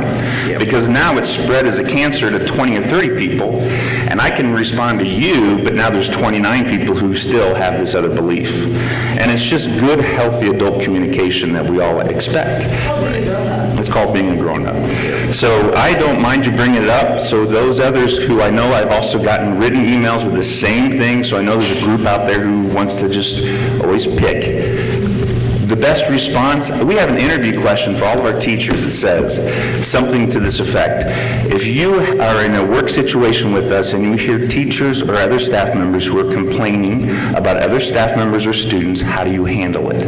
That is a screener for us because we want our staff members to have the same maturity as we want our students and we teach our students. So if you guys could do the same thing, we would really appreciate it. Just like when you guys say we're not communicating, I do my darndest to communicate. In fact, this district 6 years ago had very little communication. We now have a regular website, we have a newsletter, we have board meetings, we make it more professional, we record it live stream. We always tell we have an open door, come and ask the questions. Nothing's ever hidden. We've had people come in and look at it. We've pulled out books and bills to show them what we have and explain why it's what it is. Everybody who's come in to do that has been like, oh, okay, I get it now, but I don't know why they're still saying it out there. So I just highly recommend that we do what we want from our kids. So I hope I answered your question. I am open for you to come in anytime, and Cindy and I can open up every book. That's fine. Oh, no. Yeah. I mean, at the same time, I want you to understand that Randy understands this because he was in the military. Anytime you review something, you can offer 3 positives, and even more importantly, you can offer three methods to improve. And that's all I'm looking at. If I'm mistaken, I'm willing to accept that I'm mistaken, but at the same time, not addressing something that you think that is not growth mindset. You will never grow if you do not address something that you might think is wrong. So, and I appreciate you for addressing it. Others don't address it. They let it just sit out there in the community. I don't believe the rumor, and I would. But you know you've heard it. Yeah, no. And so our question to you and anybody else is, what have you done when you heard it? Well, Do you you not say, well, go to the source, go to the superintendent, go to this board member you heard that from, or do you just listen to it? Because silence is communicating acceptance. Participating is communicating perpetuating. Going to the source is communicating, let's solve this, and 3 positives and a correction and move forward. It's continuous improvement. We're on the same page in the end. Yeah. Thanks, Clint. And anybody else? Thank you. Okay. Moving on to board comments. We'll start with Mr. Smith, if that's all right. All right. You want to go down? Combs. Okay. Mrs. Combs. Start there. First of all, I would like to say thank you to our fire department and every fire department that stepped up in this last month to help our community recover from both fires. I want to thank the pantry and every single volunteer that has stepped up in this community. It made me feel proud of us. We're family out here, and we just don't let people go without. I've donated. I know many people who have, and that makes me proud. And I want to say Chief Tatum has done a great job. He has done above and beyond what he should do as a chief as far as getting grants for the fire department, getting us equipment, being a forefront, and always being a resource for us. So I want to say thank you. Thank you for the way we came together. I'm proud to be a part of this community, and I hope we can, if we ever do have another tragedy, fingers crossed we do not, I hope that we can come together just the same. And thank you for everyone. And also I want to say thank you to Mr. Gracie, Coach Gracie. I have known him the entire 22 years that he has been in this district. He has done wonderful things for this district and within the last 22 years. And I told him when I was in 9th grade I wanted to be a doctor. So every time I seen him after that, after I was a graduate from 2005, he always addressed me with Dr. Macias, with a smile and a hug. And so I want to say thank you to each and every person that came here and spoke for him and showed him the support that he deserves and the respect that he deserves. He has given his life to this district, and I personally, from the bottom of my heart, am thankful for everything that you have done for this district.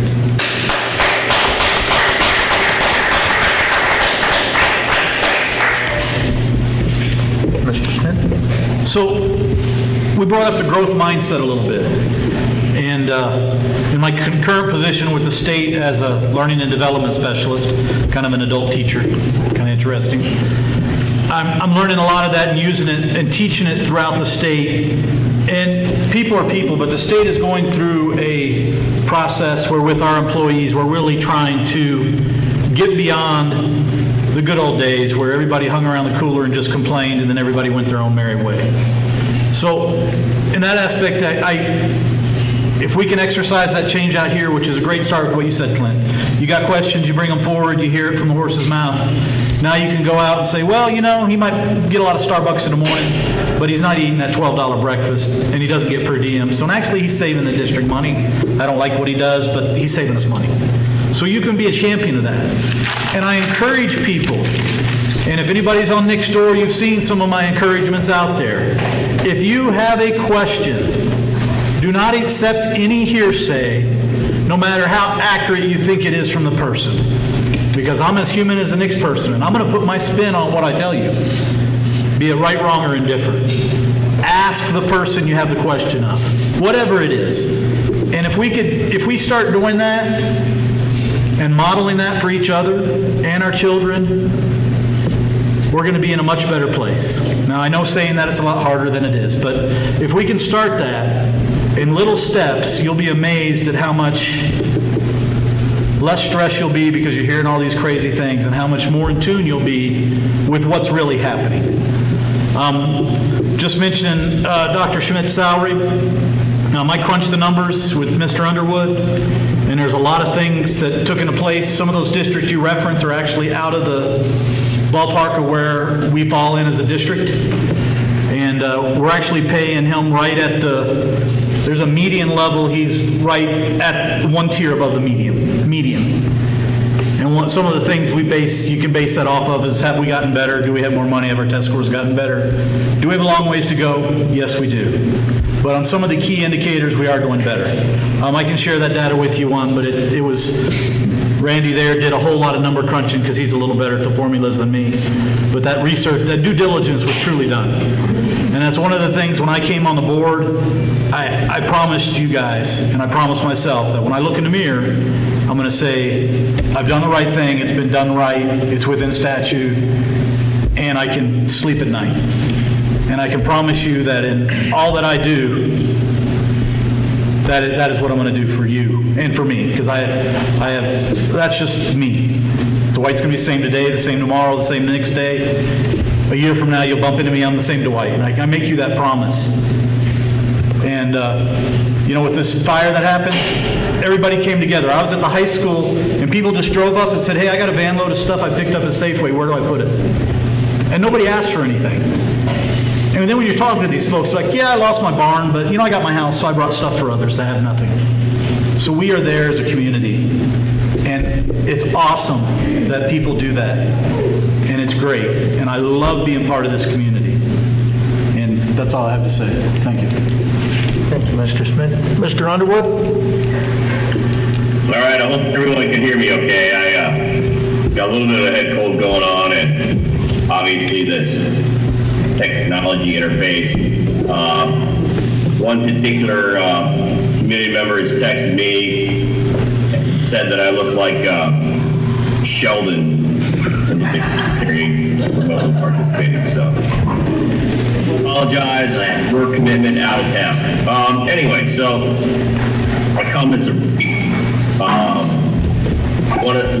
one things that the biggest thing that I want to say is there are no words to express how deeply I regret not being able to be there during that, I don't even know what to use other than that disaster. And my heart goes out to every single person in the community, whether you were directly affected by it or not. And I want to kind of repeat what Ms. Colton said. So proud of the job that our community has done in the aftermath of this disaster. Really, I think I'll just leave it at that.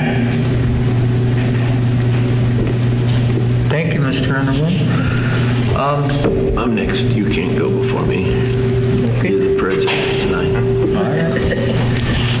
I'm not going to repeat what everybody else said. I agree with them. They've all done. It's all great. What I have to say is that when we become board members, we're representing you because you voted for us.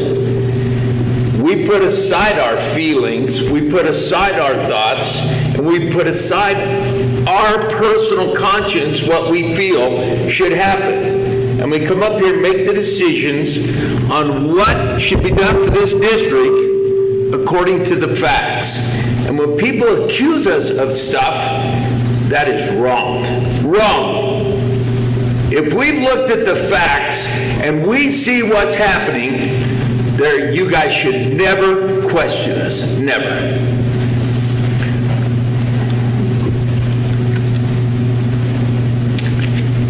I'm sorry that you aren't privileged and can't see some of the things we see. I would love to share everything I know about this district with every one of you.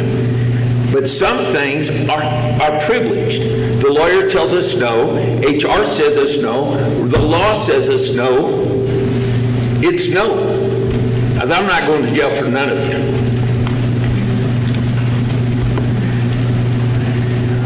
Our superintendent has done an outstanding job, as our chief of police has. We got two of the best in the state. Fire. Yeah, he might as well be police. He's ran me off of a few places we shouldn't be. But them two gentlemen have done an outstanding job for our district. Yeah, we may not agree with some of the things they do, but they've really, really helped this district a lot. If you were here and seen some of the others that were here before them, you wouldn't question them. Dr. Schmidt has brought money in, He's gone to these meetings up there. I mean, I get more texts from him than anybody of what he's doing, meetings he's going to. And this is bringing money into our district. I mean, you heard him tonight. He said that he swayed their vote to bring money into our district. That's what he's doing. And that he's working for us at that time. Yeah, he's not here. I don't like that he's not here either. I'd rather he be in the school 24 hours a day. But that is still working for our district.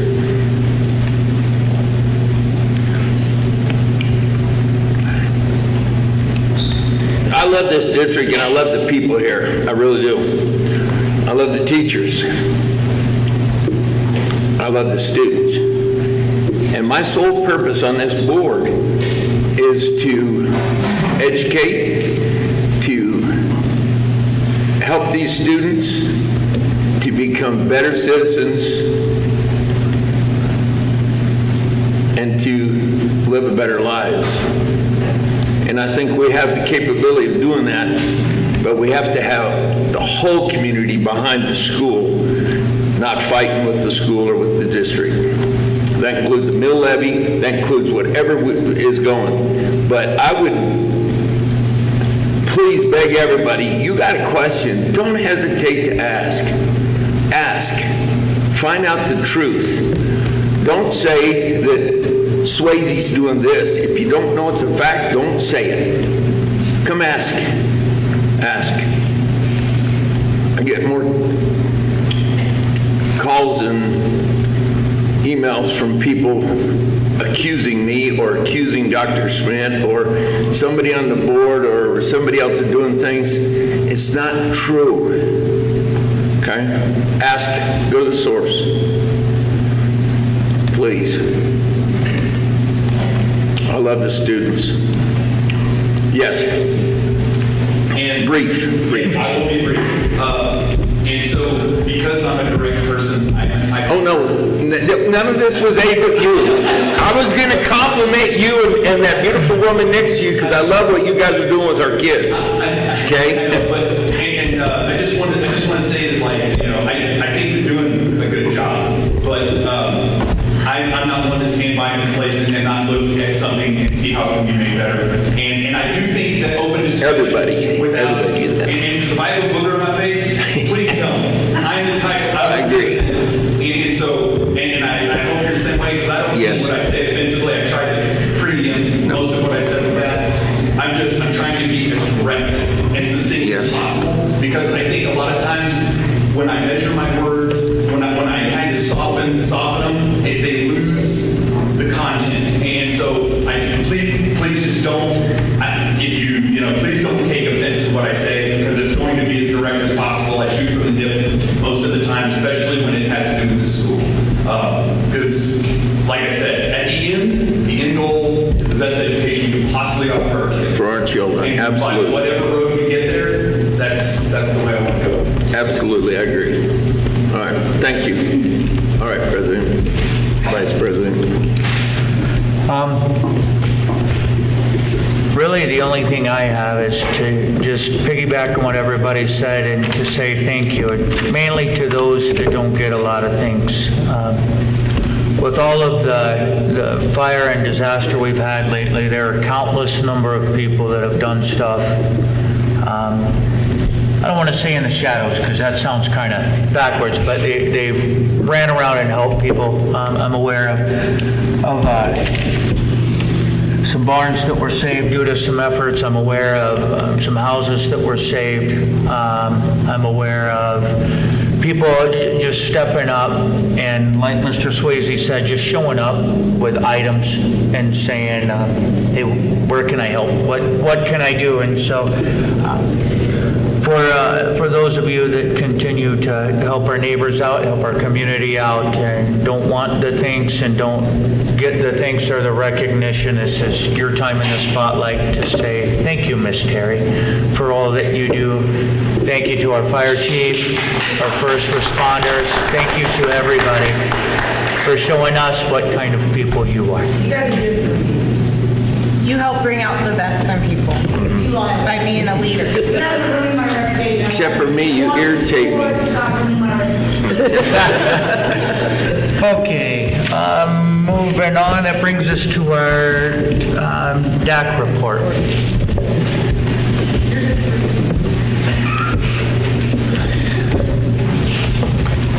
Good evening.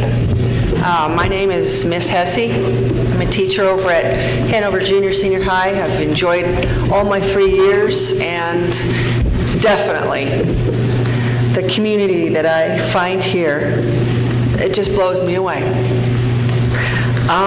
Thank you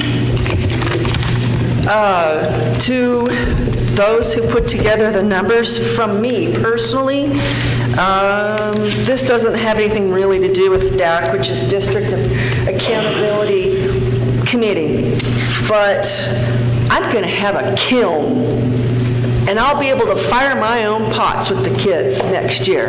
Woohoo! So thank you. Thank you, Danelle. She had my back.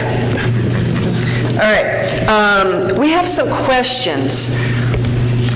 Am I allowed to ask a few of those? These are just from the committee, not from me. Are you up for that? Yeah, I was looking to them for the meeting. Okay. I promise not to make it a half hour. All right. On page 1 of the budget, and this is all based on the budget that we went through, we've got the PHE-ELL textbook, which is Spanish Computer Program. Adding into it is 11,000. We felt that that seemed to be a lot.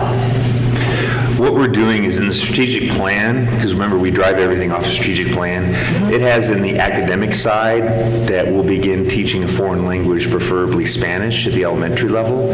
And so when we met together as a staff to talk about how do we want to staff based on our kids' needs, it was brought up it'd be very nice to have someone who can come in and do ELL work. So we're looking at hiring somebody to do the ELL instruction, and then they may very well need to have a program to go along with the ELL. We don't know how much it's going to cost, so that's why we put a larger number than expected, because we don't want to go over a budget line item, so we don't know what that will be. So that's what that's about.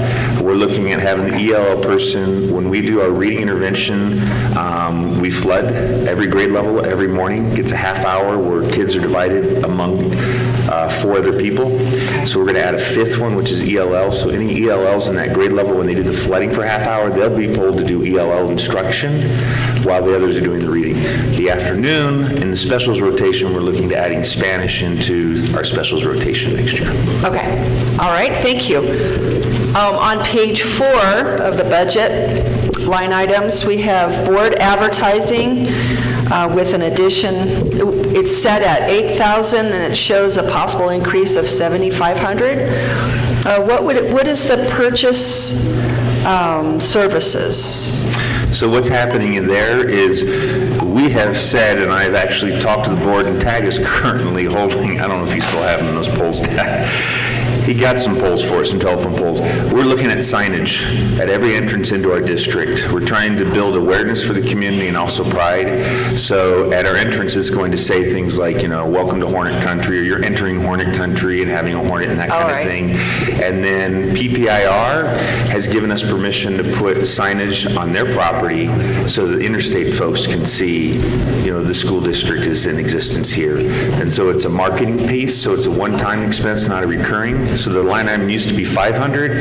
I just bumped it up to 800 so that we can afford to make sure we can do those things. So maybe like a sign, say like out at Ellicott, they've got an electric sign? We're not, this is an electric sign because we have, I can't remember, we counted up 5 or 6 entry points into our district off the interstate. Oh. And so they'll be at every entry point on those intersections. Okay. And there will be, they're going to be either a heavy-duty banner or it's going to be a hardwood sign with some sort of posts that are going in there. We have telephone poles to go by PPIR, and I'm waiting for the truck driving school continues to not respond to me because they own land in Prime, because we want to catch them coming into our district and then catch them on both directions coming in. And so it's part of our strategic plan, which is around marketing and branding and name recognition. Okay. And so again, it's driven by the plan. My apologies. So that the board is heading that up then? for the advertising? Well, it comes out of there because it's a district expense, and we save the district purchase services for maintenance for those types of items. So this way, when someone looks at the budget, it's not hidden inside the maintenance items. Right. It's actually set aside. So again, going to what was said earlier, an easier view of how we're spending the money. Okay, thank you. All right, the next one on page 2 and page 4 of the budget, we've got a high school principal salary at $100,000, and we were just wondering why the increase there. It's actually not an increase, it's that total compensation amount. So you see that total, then if you notice on there, right now we lump our dean and our principal as junior, senior high school. And I prefer, again, being more efficient with our budget, we show where it's really going. Half of it should go to the junior high, half of it should go to the high school. So there shouldn't be a 100,000, that might have been from prior year. It's together, it's different amounts lumped together, like you were saying. Yeah. So, yeah, that's what it is. So we're dividing it out. One of the things Cindy and I learned, and Cheryl, when we went to that conference in Chicago, is the importance of really coding things the way they are supposed to be coded. And we're finding more and more, every year we find things that were generically coded, and it's not easy to be able to track it. So we're continuously improving on that. Well, along that line, we were kind of confused because there was also the junior, senior high school principal salary. It's split, and then it's decreased in multiple spots. And we were like, it's kind of, now you guys know this because you've gone through this. They haven't yet, so you guys are the front end of giving feedback before we finalize to present to the board. Same with the community part. So what you're asking is, it can also come forward before the community meetings, but since you're representing the DAC, we can take a couple more minutes. What you will see is it was coded last year, so you will also see in the first column is what was last year's budget. The next column is what's being proposed this year. And so you will see next to the junior, senior high principal, some of them are blank, same with dean for this year. Sure. Because we're not filling all those, we're dividing it in half. So, and then the third column is the difference or the change. Did it go up or did it go down? Okay, all right. Does that help? How are you viewing it? Well, it's kind of all over the place. Like we have the bottom of the page 3, top of page 4, and then the top of, or then on page 2 and 4. That's what I found for the principal's salaries. And so it's split and decreased, and to the average Joe or Joan, as in my case, it just kind of doesn't. Well, I'll take a look at it with you and see how it's looking. What I did, it's me. I took the Excel and turned it into a PDF document so it can just continuously stream. If you try to print sometimes out of Excel, you'll get missing columns show up on a separate page by itself, and you're like, where does that go to? And so this has been condensed down so it fits. So you might not be seeing the headers going down on the line item view. On the budget view, which is the summary budget, that one is landscape version. So are you looking at the landscape or the portrait version? Maybe if we had printed this out different, it might have looked different, right? Because one of the things that I brought as superintendent, and some board members have requested, is sharing the line item with the community. That hadn't been done. And I know Randy was one of the advocates to do that. And so my first year, we're like, yeah, we're going to show line items. So you get one budget's line item, and then you get one that's the summary that goes to the state. Okay. All right, next, I want to make this quick because I know you have a lot on your list. The Hanover maintenance supplies, why did it decrease by $5,500? Some of those decreases are we trued them up against what actuals have been. Okay. Because, in the general sense, we look at the needs that we just know about, just from our side of things. We don't know the in-depths and the root causes of so forth, of different things. And so we were just wondering. No, and that's why we send it to you guys. All right. It's also why we'll have the community meetings and have comments at the board meetings, absolutely. Okay, and then the high school gym floor, it looks to be at $63,000, bottom page 4. So it's not 63, by the way. It's not? That's what... That line item increased, and that's a comment next to what increased. One of the things that increased is that we had one-time money that was available to us this year, and we assigned it to different things. One of it was for a gym floor, to redo the gym floor. Right. Which is strip it all the way down to the wood. Right. And do the repainting and then resurfacing. And part of that, as you may remember from previous board member meetings, is flipping it. Right now, it all faces what really was designed to be the home side, but we use it as a visitor side. So we need to flip it so it's facing where we actually use for home side. Because if you go to the gym right now, it's upside down as we look at it, because we look at the wrong way. And the floor. So we had set aside some money. The money that we set aside is going to offset a lot of that cost that you see there, because it's one time this year, but we're spending it after July 1, and wherever you spend it, before July 1 or after, you have to hit that budget. Okay. So that's why you see it there. But then there's something else listed. What's the other thing that's Gym listed? floor and security. Yeah. So on the security side is looking at, they have something called ballistic film to put on our windows at our entryways. I had an opportunity to actually meet the person who's in charge of Safe to Tell in Colorado, and when I talked with her, her husband was a security person in Douglas County, and she did say he was the one who bought all the automatic rifles that were criticized Douglas County bought. But she had mentioned that her recommendation, every school should have this ballistic film, because when someone wants to get in our front door, if we're not letting them because it's locked, then they will try to break a window or use their gun to break the window. Ballistic film is resistant, so it won't break the window. And by the time they hit so many times, by then we will definitely be in lockdown. We'll have called 911 and we'll be safe. Okay, that sounds great. As safe as one can be if an intruder gets in. But, right. Yeah. Okay, on page 1, next to the last, at the end, there's a PHE pre-K.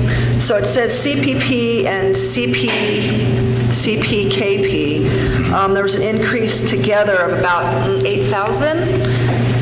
And we were just wondering what that was for salaries. So CPP and CPKP are different. So the CPKP is for the kindergarten. It's funding we receive from the state separate for kindergarten, which is the equivalent of 0.53 FTE for our kids. We don't get a whole FTE from the state. So as a district, we choose to offset to offer full day kindergarten. And then the CPP is the Colorado preschool program. And that's a whole separate, it's not, you don't mix and mingle with general fund. It's a whole separate fund in itself. And I don't know if Jody's still here or not.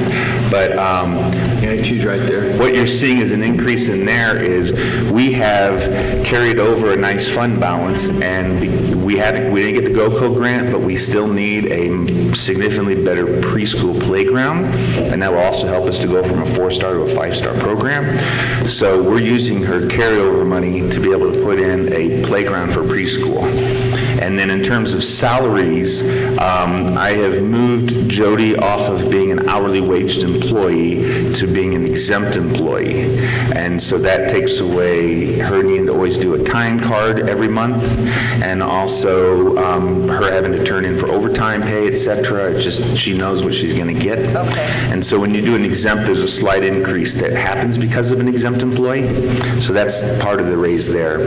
Then in the CPKP, what I do is I budget any new teacher at a higher rate than what we'll probably get. I budget them as if that they come in with 5 years experience and that they take full health care. So that's why it's increased. The teacher, when that person is hired, may have a lower salary and may or may not take the health care benefit. But if we don't budget for the extreme on the conservative side, then we overrun our budget. So that's the place setter is higher. So that's why you see an increase, because the place setter is higher than the current person in that position. All right. One last thing, actually 2 last things. Thank you for the step and regular raise. That will be happening. That's very good news for... The board has to approve it all in the budget process. Well, thank you ahead of time. I can tell you that the board is 100% in support of giving the staff what they deserve. Awesome. Yeah. Lastly, apparently, now I've only been a member of DAC this year, and so I'm learning a lot of things. However, when we have raises, it apparently was brought by the DAC before it was brought to the board. So Is that what you remember in your, it doesn't go that way. So the DAC has a state, so DAC is required by legislation, so there's a law in place. The DAC, the only main things they're supposed to do is they have to be able to look at the Unified Improvement Plan, and they have to be able to, and I'm looking to Danelle and Dane as well, they also have to, we designated the DAC and school improvement plans as well. We designated the DAC as the, what used to be called the 1344 committee in the Senate Bill 191. We designated them that as that committee. And so then they also give feedback on an annual basis on the evaluation process that we use for teachers. Everything else the DAC can do, because the DAC is a committee, the only committee that's for the board, they work directly for the board, then they can do things that the board asks of them. So for example, this board decided any surveying of our community, instead of going through the schools, it would come through the DAC. So you guys have a line item there for expenses for any future mailer surveys that might come out. And that way you have the money already set aside there, because it comes out of the DACs. so that was the one we were wondering about, the DAC 1,000 going up into 1,800? Yep, it's because not knowing any future, and that's mainly going to go towards postage. Okay. Because they will communicate with the community through mailers. You guys will. Mailers, are you sure you don't want to do like Survey Monkey?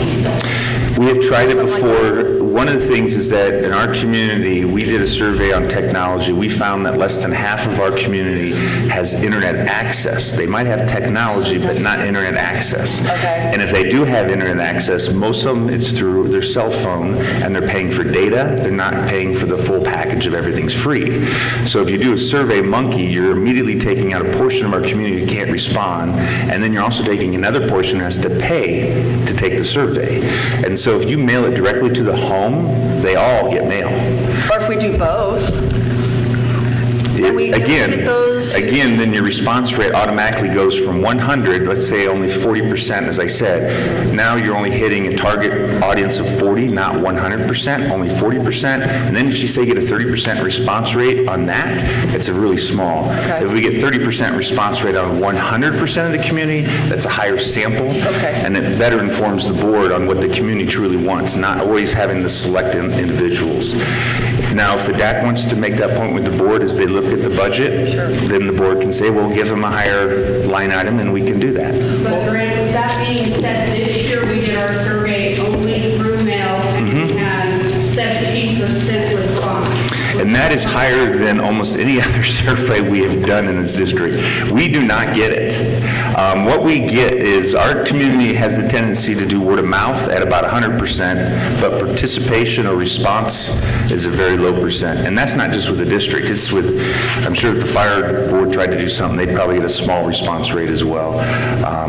But I'm not saying no. I'm just saying you bring it up to the board and say, hey, we'd like to recommend this, so can we increase that line item, but whatever it is, and it's their choice. It's fine. Well, we have some wonderful heads here in the DAC, and we are definitely open to your suggestions. Yeah. Should you have them for us? And they're open to yours, because you guys are for the board. Because we'd like to see improvements happen just as well as everyone else, so thank you. Can I just say something regarding the surveys? I know that one of the concerns with the mailing of the surveys was not being anonymous. They want to be able to get the feedback without giving their without the people receiving the feedback knowing exactly who due to repercussions or whatever. Is there a way, instead of doing a postcard, that we can send a letter and then have it just be a blank paper, and then have a drop box placed outside to where they can just come? The paper doesn't say anything other than that. It doesn't have an address or a name on it. And then they have a secure drop box at each location to where it can sort of, Certainly can that's look at just that. another idea. I know that is one of the main concerns with doing. And that's why in this last survey we said you can do the postcard, you can make a phone call, which unless they know your voice, or you can do an email. Okay. And not everyone's email has their name, but some people do. So we try to give them options, but they're, by all means, whatever you guys feel is an appropriate way to get a higher response rate. The best response rate is if the DAC went door to door and just said, what is your opinion? You would get almost 100%. Well, You wouldn't get 100% because you definitely remember the rule is if the gate's closed, you don't go to the door. That's true. That's true. Can I chime in for a second? Go ahead, Mr. Underwood. Thank you, sir. So, yeah, you know, I value the DAC's review of the budget, but it's kind of sort of supposed to be like an offline thing. So you guys have a meeting, come up with your questions, and really, we not intended for your report to the board to be a series of questions on the budget. So, you know, moving forward, we love your input. We want your input. And I loved all of your questions. Just not really the right place for it. And second of all, you know, you guys are the DAC. You're kind of sort of independent. If you want to do a Survey Monkey, then do a Survey Monkey. You know, it's your thing. Own it. Don't let someone tell you no when that's what you want to do. And you know, if there's obstacles, then you come before the board and you say, hey, there's an obstacle, or give one of the board members a call, or shoot them an email and say, hey, we're trying to do this and we're running into roadblocks. It's, you know, the DAC is a state mandated function, and there's certain things that you know, are legally required to do. And so that's the best advice I can give you. Thank you, Mr. Underwood. Okay, moving on to 9.0 discussion items. You guys are all right with it? I'd like to just kind of group them, and then we'll just approve them. So I'll. Thank you, DAC, for staying, by the way. Mr. Vice President? Yes. Sir, I only have, there's only two things I want to mention and want to talk about real quick, and they are real quick. Golf Bravo Echo Alpha and Golf Charlie Quebec Foxtrot. Other than that, I don't have any comment on any of the other ones. Okay. What was the first one? I got GC. Staff ethics. 9.06 and 9.16. Right. Do you have any that you'd like to speak about, Mr. Swayze? No, there was some typo errors on some of them, but no. Okay. Mr. Smith? He picked the ones I wanted. Any others that you'd like to pull out? No. Okay, Mrs. Combs? 9.6. Okay, so I'll group them then, 9.01 through 9.05, and then we'll talk about 6, and then do the same thing to, from 07 to 15. We'll talk about 9.16 and group the rest. Is everybody okay with that? It's more of a... Okay, I apologize. Feedback. Right, all right, so then... The second read. So then how about we just go right to 9.06 and talk about it?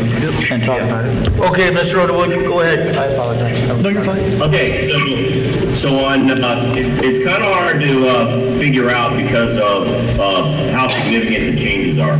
But if you look at paragraph 4 of the additions, so you'll see in the beginning of it, there's a whole big mess of deletions, and then there's a whole big mess of additions that follow.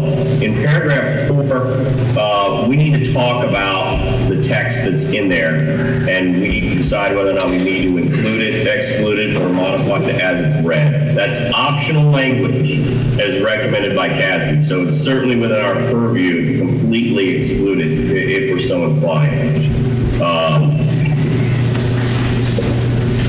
I urge you all to read that paragraph and come up with your own opinion. And I'll circle back to that in a minute. And then on the other one, Golf Charlie Quebec Foxtrot. In paragraph 3, there's a mention that the superintendent notify the board at the next board meeting. And personally, I would like to see something a little bit more immediate, like within a working day, or something like that. Just it's a small community. We hear things, and when I hear something from somebody and they ask me a question about it and I don't know anything about it, get on call guard and just literally have nothing to say to them, and it could be better.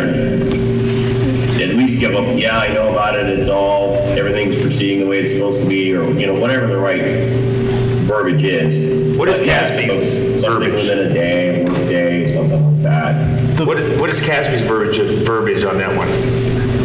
The actual verbiage on that one? Yeah, do they say immediately or at the next board meeting? Stand by.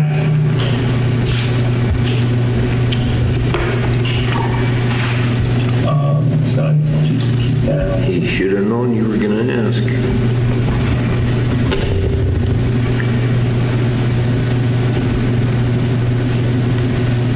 Almost there. Sure. All right, so if I actually don't click to open the right file, it'd be a lot quicker. So CQF paragraph 3 says, well, maybe it's paragraph 4, I gotta learn how to count. Superintendent is authorized to suspend with pay or place on administrative leave a professional staff member as a disciplinary measure and/or pending an internal investigation when a professional staff member is accused of serious misconduct. The superintendent shall report all such suspensions to the board at its next meeting and shall make a recommendation if further disciplinary action is warranted. Like the notification. And that's CASB? Not necessarily the recommendation for further action, but the notification to be a working day or two or something like that. Randy, was that CASB you just read from? I couldn't hear you. Was that CASB you just read from? No. So my recommendation has nothing to do with CASB. No, I was wondering what CASB said, and so you read CASB's? So when I redline this policy, if there's no lines, and that means our current policy matches the current CASB. Okay. So what I would recommend on something like that deals with personnel, we need to call CASB's attorney to find out. There may actually be an HR law that's involved with this one in terms of how that communication happens before we start striking things out on personnel. I'm hearing you, but I think you said words to the effect of we should call CASB and get guidance on that. Yes. We want to make sure we don't go into a pitfall and accident, and just make sure there isn't a reason why CASB recommends the next board meeting versus communication by email. Now, I know in my preference as a board member, because we are a small community, is I would like to see it if the teacher is, or if the staff is out for 2 business days, that the second business day we're notified. And that's my preference. Sure, but we need to look and see what the law says to make sure if I communicate by email a personnel matter, that might be violating something. Mm-hmm. Well, you've done it once already this school year. What'd I do? Yeah, you notified us of an administrative leave via email the day it happened. And then this last... Did I really? Yes. Sure? Yes. For that exact reason, because you said this may have community impact, I want you to know about it, so if anything happens. Well, that's just my recommendation. If someone made a quick call to CASB's attorney and said, hey, why is this way? Can we not? Is there a reason why we can't do this? Exactly. I agree, but just as a board member, my preference would be that second day, because that's probably when the questions are going to happen. By all means, make a choice. Yeah. I just don't want to run in and inadvertently and be like, oh. I agree. I'm not saying not to. I'm just saying. I don't care when I notify you guys. Yeah. My preference would be the second business day. Because the purpose is just for I didn't think it was going to take that long. But anyway, I guess, Dr. Schmidt, are you going to take the initiative to consult CASB on that?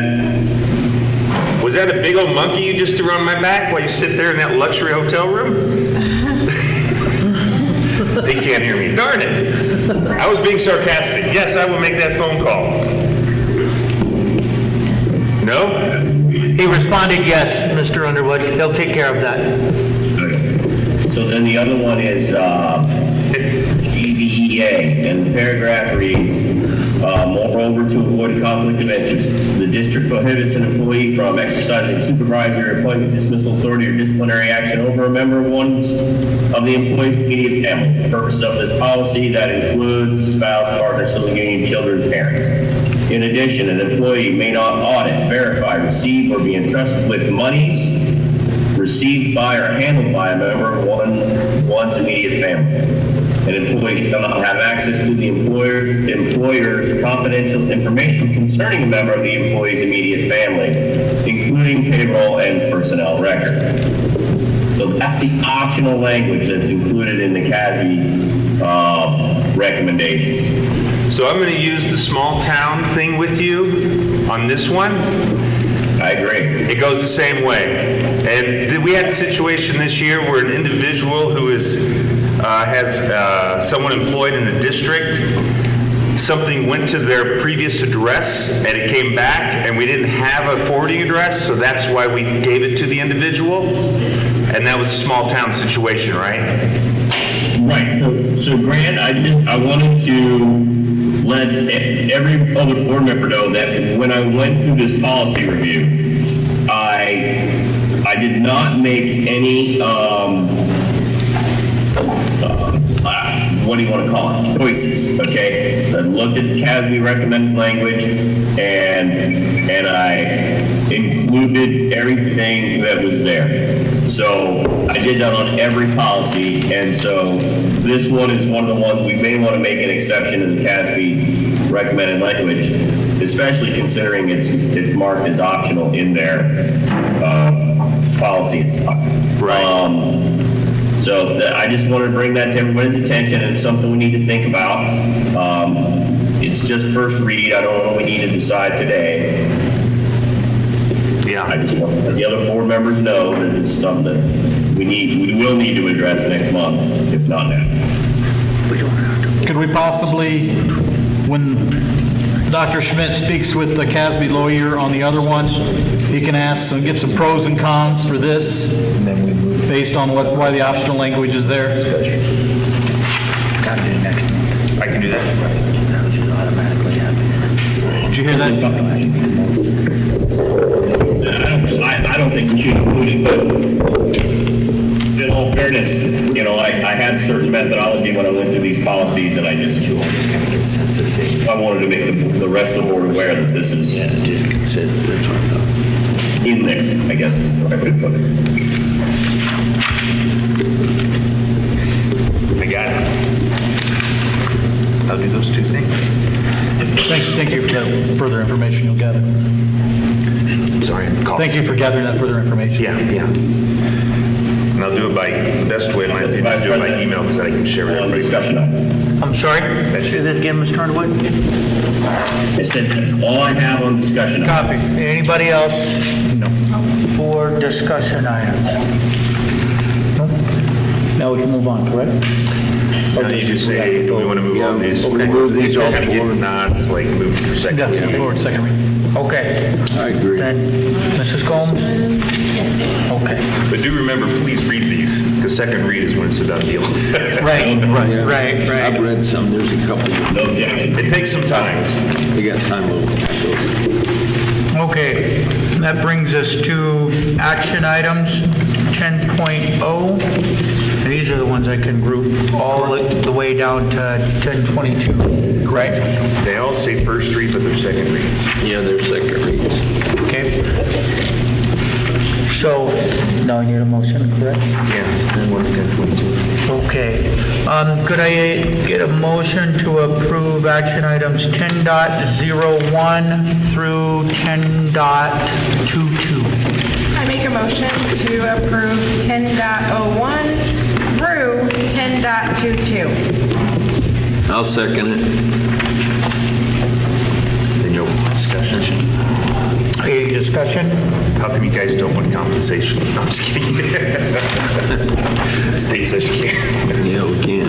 Okay, could I get On that note, you know, just a little quick thing. When we were at the Chicago conference, we were networking. Oakland, California, those board members get $17,000 to be on the board. Isn't that crazy? Right on. School If board? you guys want to be paid board members, move to California. Well, that's why California's hurting so bad. Right? And they all have to put in a minimum of $60,000 for their campaign, too. Are you serious? Yeah. Remember that, Cindy? That's ridiculous. Okay, Ms. Irene, or Mrs. Owens, could I get a call for the vote, please? Mr. Allen? Aye. Ms. Combs? Aye. Mr. Smith? Aye. Mr. Swayze? Aye. Mr. Underwood? Mr. Underwood?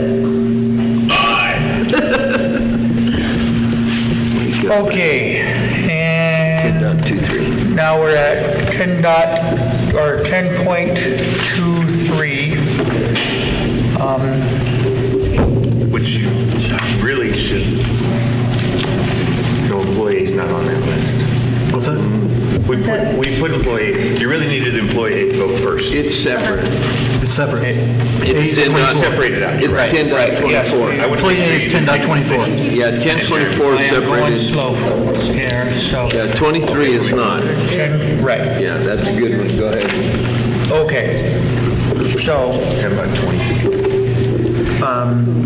That is the approval of coach renewal recommendations. correct, sorry, thank you. You got it. We just need a motion to approve and call for the vote, correct? And a second. And, well, that's, yeah. Okay, so could I get a motion to approve 10.23? I so move that we approve 10.23. I'll second. Yes, you can't say you did that. Okay. Or make a motion to second. Oh, I second. Gotcha. You didn't second it? I did. Ms. Combs? I couldn't hear. That's okay. I did second it. Okay. Okay. Any discussion? Any discussion? Yeah, can you remind me what 10.23 is? Yes, this is where we pulled out 6.06 out of the consent agenda. 06, okay, that's all I need. You got it. Okay. Could I get a call for the vote, please? Yes. Mr. Allen? Aye. Ms. Combs? Aye. Mr. Smith? Aye. Mr. Swayze? I abstain. Did I forget Mr. Allen? You forgot Mr. Underwood. And Mr. Underwood? Aye. Hey, Dwight, found the email. I didn't put somebody's name in that email. I just said it. Somebody will be. By the way. Okay. Oh, that's right. I was worried.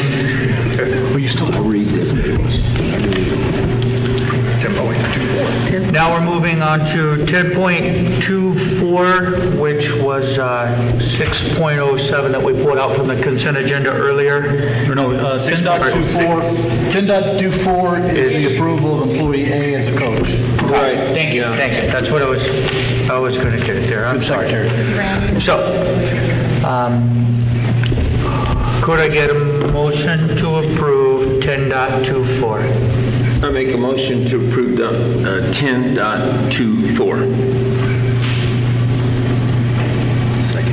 Need a second? I'll second. You can have discussion, but you can't name the person's name, and in this case, not position, because that'll be identifying. Correct. Okay. And try not to be gender neutral as well. Correct. Is there person, if you want to speak, it's your call. Any discussion? I just want to say I've heard from multiple people their dissatisfaction with this employee A, and I vote to. You don't want to vote yet. Oh, I don't vote. I make a Not yet. motion. Your motion's already. Okay, what do I do? Oh, I should. I You just make heard your that there's been discussion. multiple Just tell us people why. dissatisfied with this employee A, and due to that, I wanted to make it a separate item. Good job. That's hard. You did Yes. good. Okay, any other discussion? Any other discussion? Can you tell us what it is without making it, I don't want you pinpointing that it, you know, if you can't, don't worry about it. I can't without Okay, giving never away mind. the position. All right, never mind. Okay, could I get a call for the vote, please? Yes. Mr. Allen? Aye. Mrs. Combs? Nay. Mr. Smith? Aye. Mr. Swayze? Sorry. Aye. Well, I can let my list. And Mr. Underwood? Aye. Okay.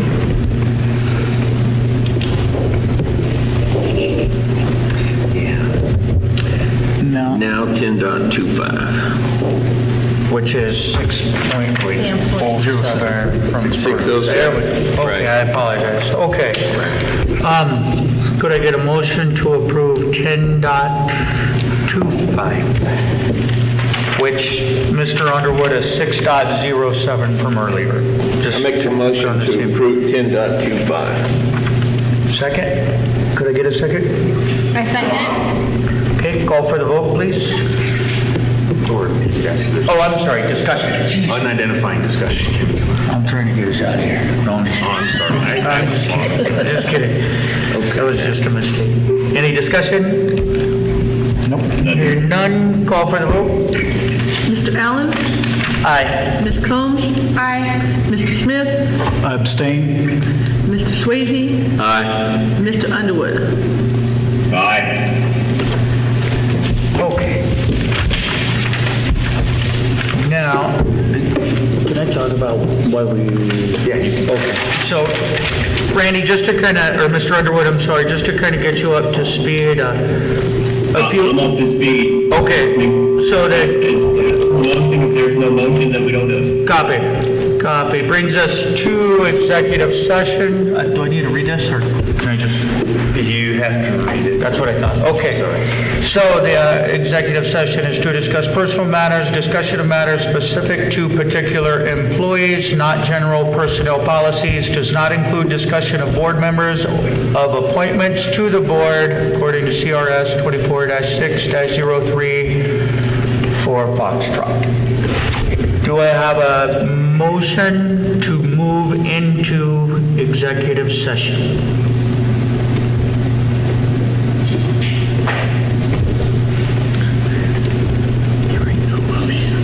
No? So hearing no motion. No motion, we can just move forward, correct? Yeah. Correct? Yeah. Okay. Which brings us to 12.0 information update. Prairie Heights principal. Well, see if anybody has questions on any of the updates. I'm not sure I had my, did I have Prairie Heights in there? I did, didn't I?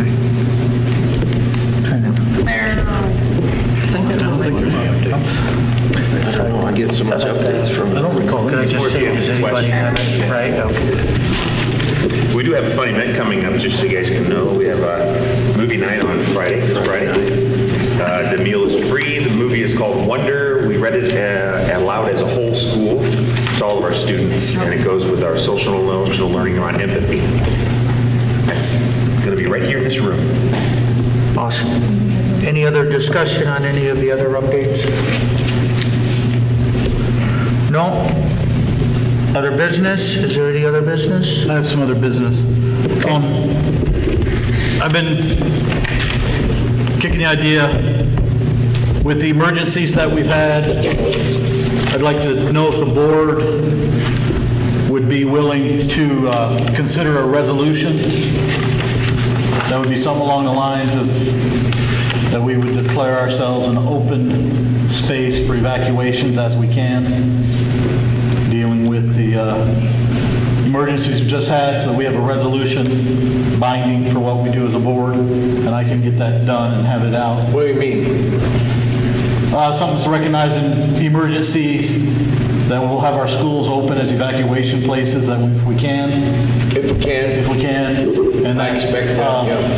We would not take any monies from the state in support of those efforts, unless something's damaged, of course. I mean, I don't think we should charge, in my mind, I don't think we should charge the state for having our building open for people to come to.